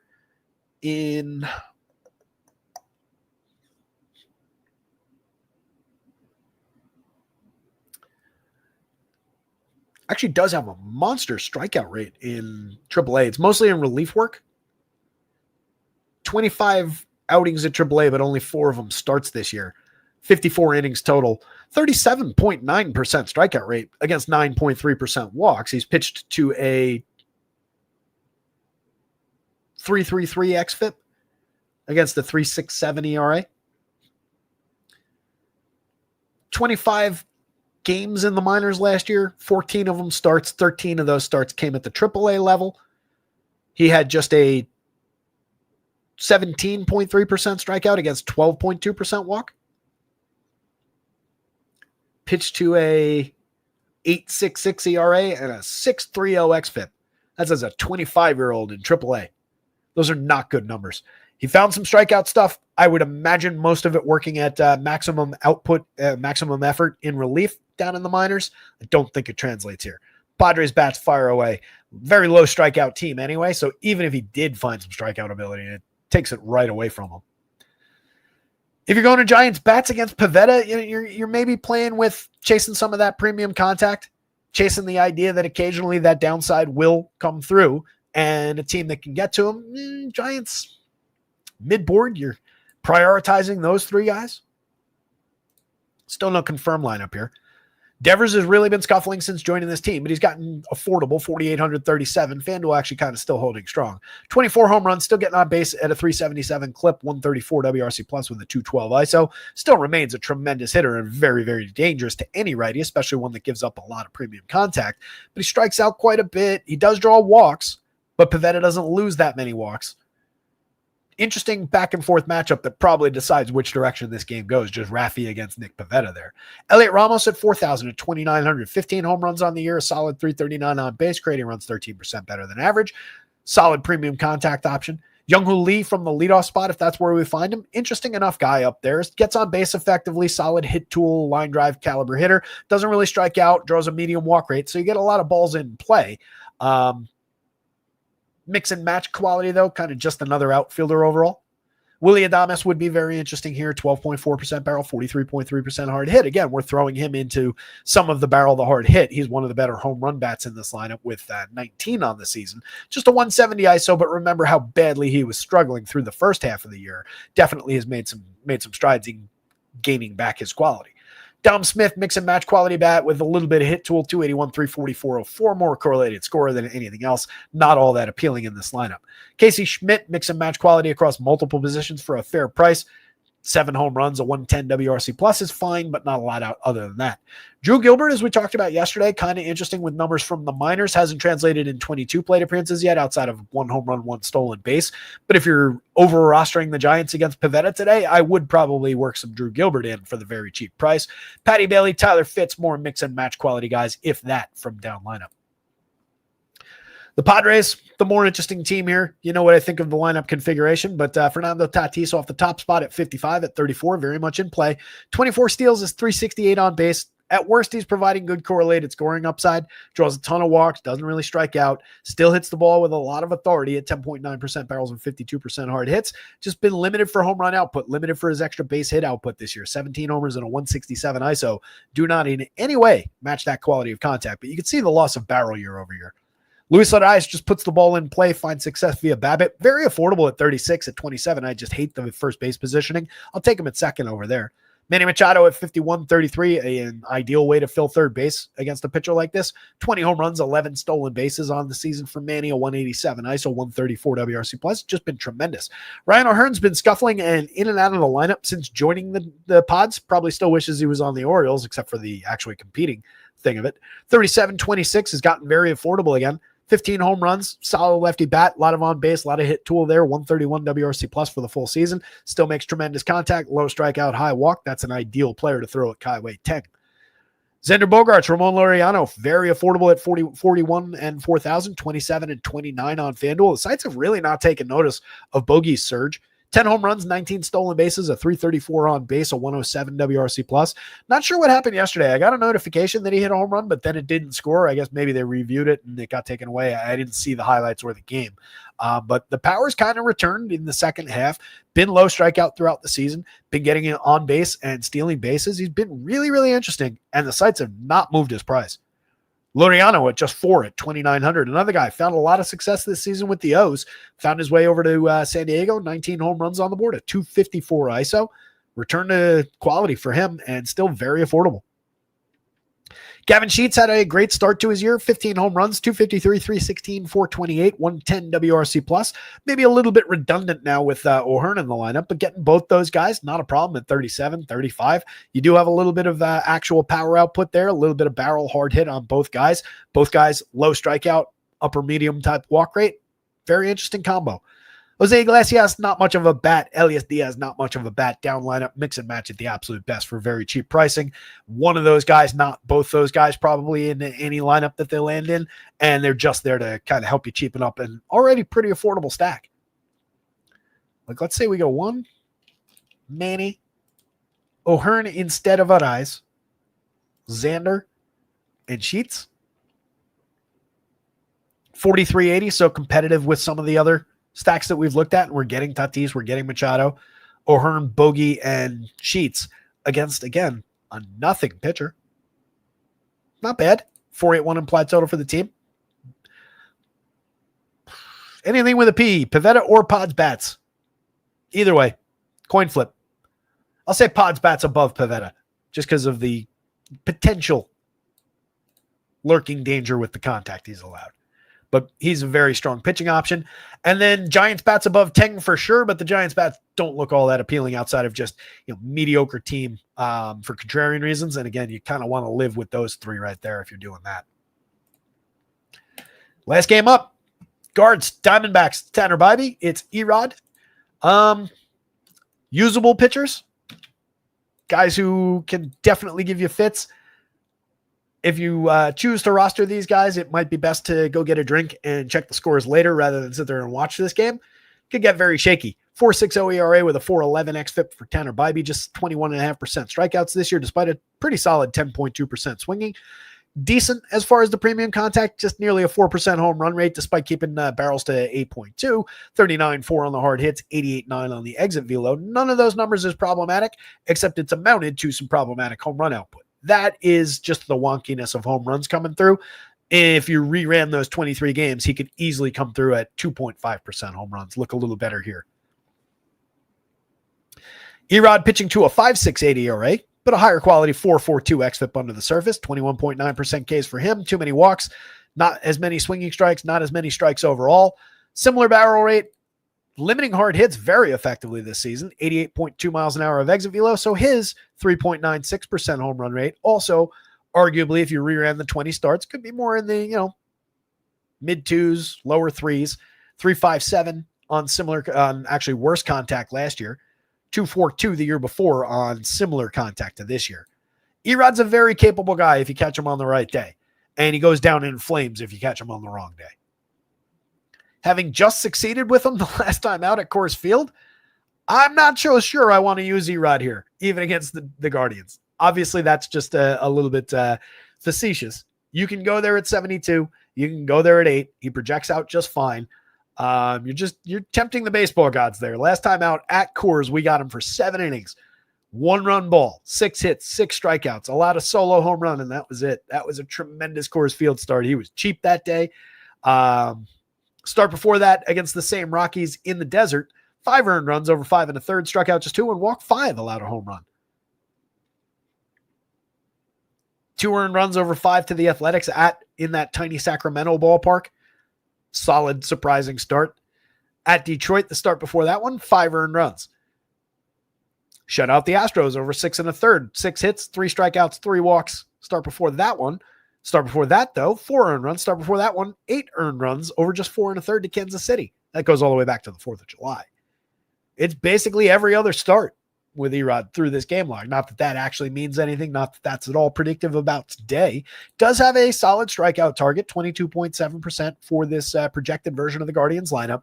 They've been a scuffling baseball team throughout most of the season. They find some wins here and there. They're still in the hunt for the wild card, but not all that productive when it comes to WRC+. A lot of the things we care about, not too many home runs through this lineup, except for the superstar that they have lurking in the middle.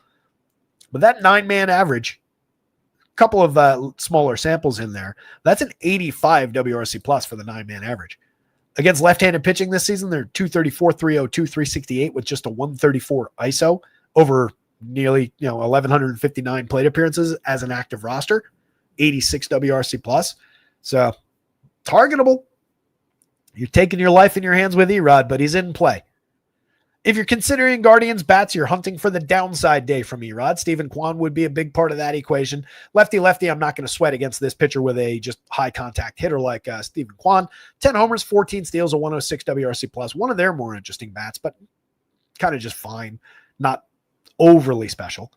3,500, 2,700 for Anel Martinez if he's in the 2 spot there.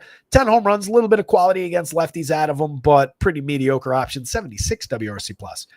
Jose Ramirez at 63 at 4,000 or basically at any price, always in play. 25 homers, 36 stolen bases. He's outrageous. David Fry finds success, finds some hard hits, finds the barrel occasionally against lefties. 6 home runs, a 194 ISO overall, and 115 plate appearances. Just super high strikeout, 35.7%. If he gets good wood on the ball, that could change the equation against Erod, but I would say that Erod's got a little bit of a shot to strike him out 2 or 3 times today. Carlos Santana at 3,000, 2,900, 11 home runs on the season. Not a lot of quality other than that, but still very low strikeout, high walk. That's the type of guy that could give Erod fits and change the nature of his day. Gabriel Arias, a lot of premium contact out of him. Not a lot of success for it, but 9 home runs, a 151 ISO, and 357 chances. Just the 11.5% barrel is the tempting part there.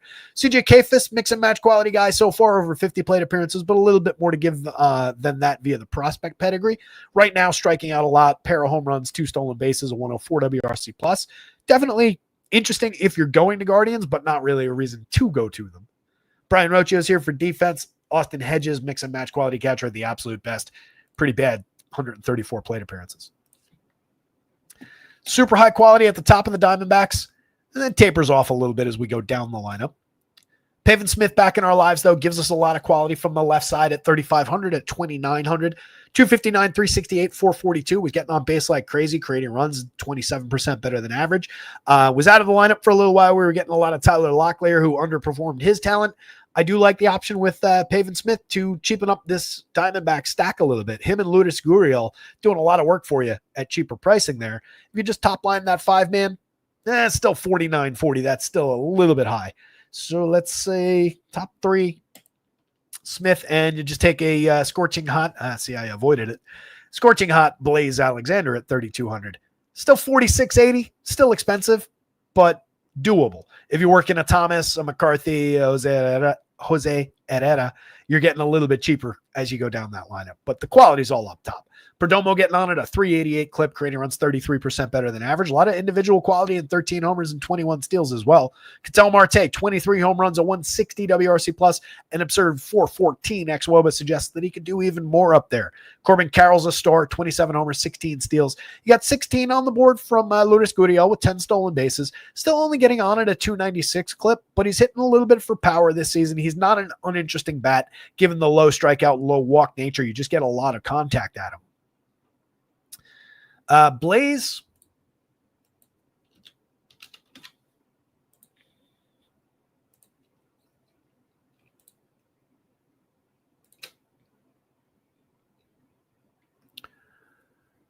Since arbitrary date here, let's see if there should we include back to.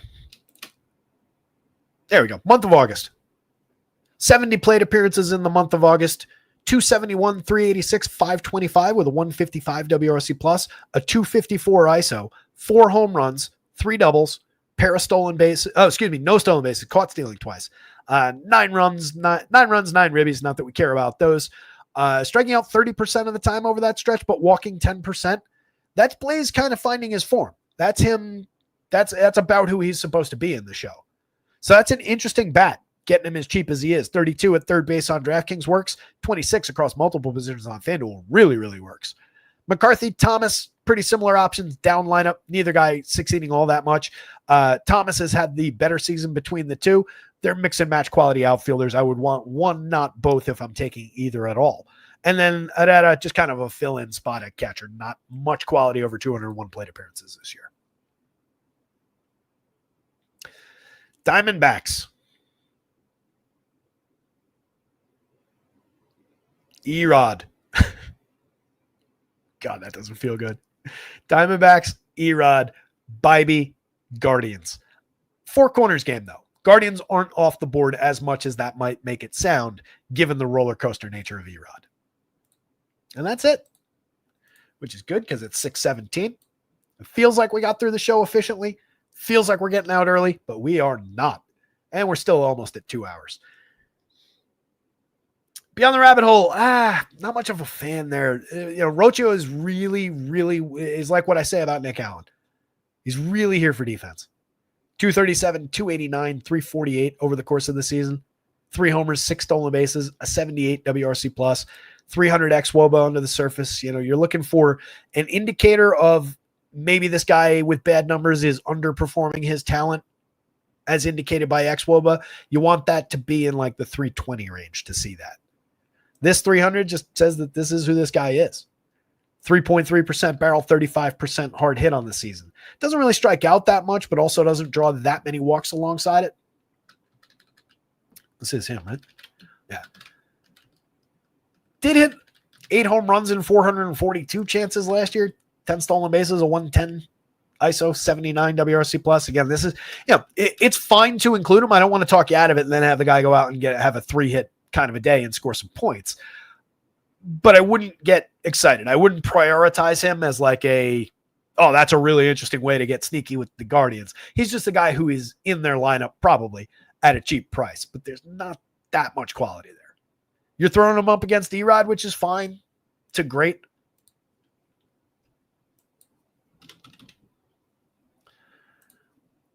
This is what is different about this show versus any other show in the industry. I'll live and die by that. I am looking up splits for Brian Rocchio. Just because we're getting him today as a lefty and he's a switch hitter. Or versa lefty, rather. Let's do the career.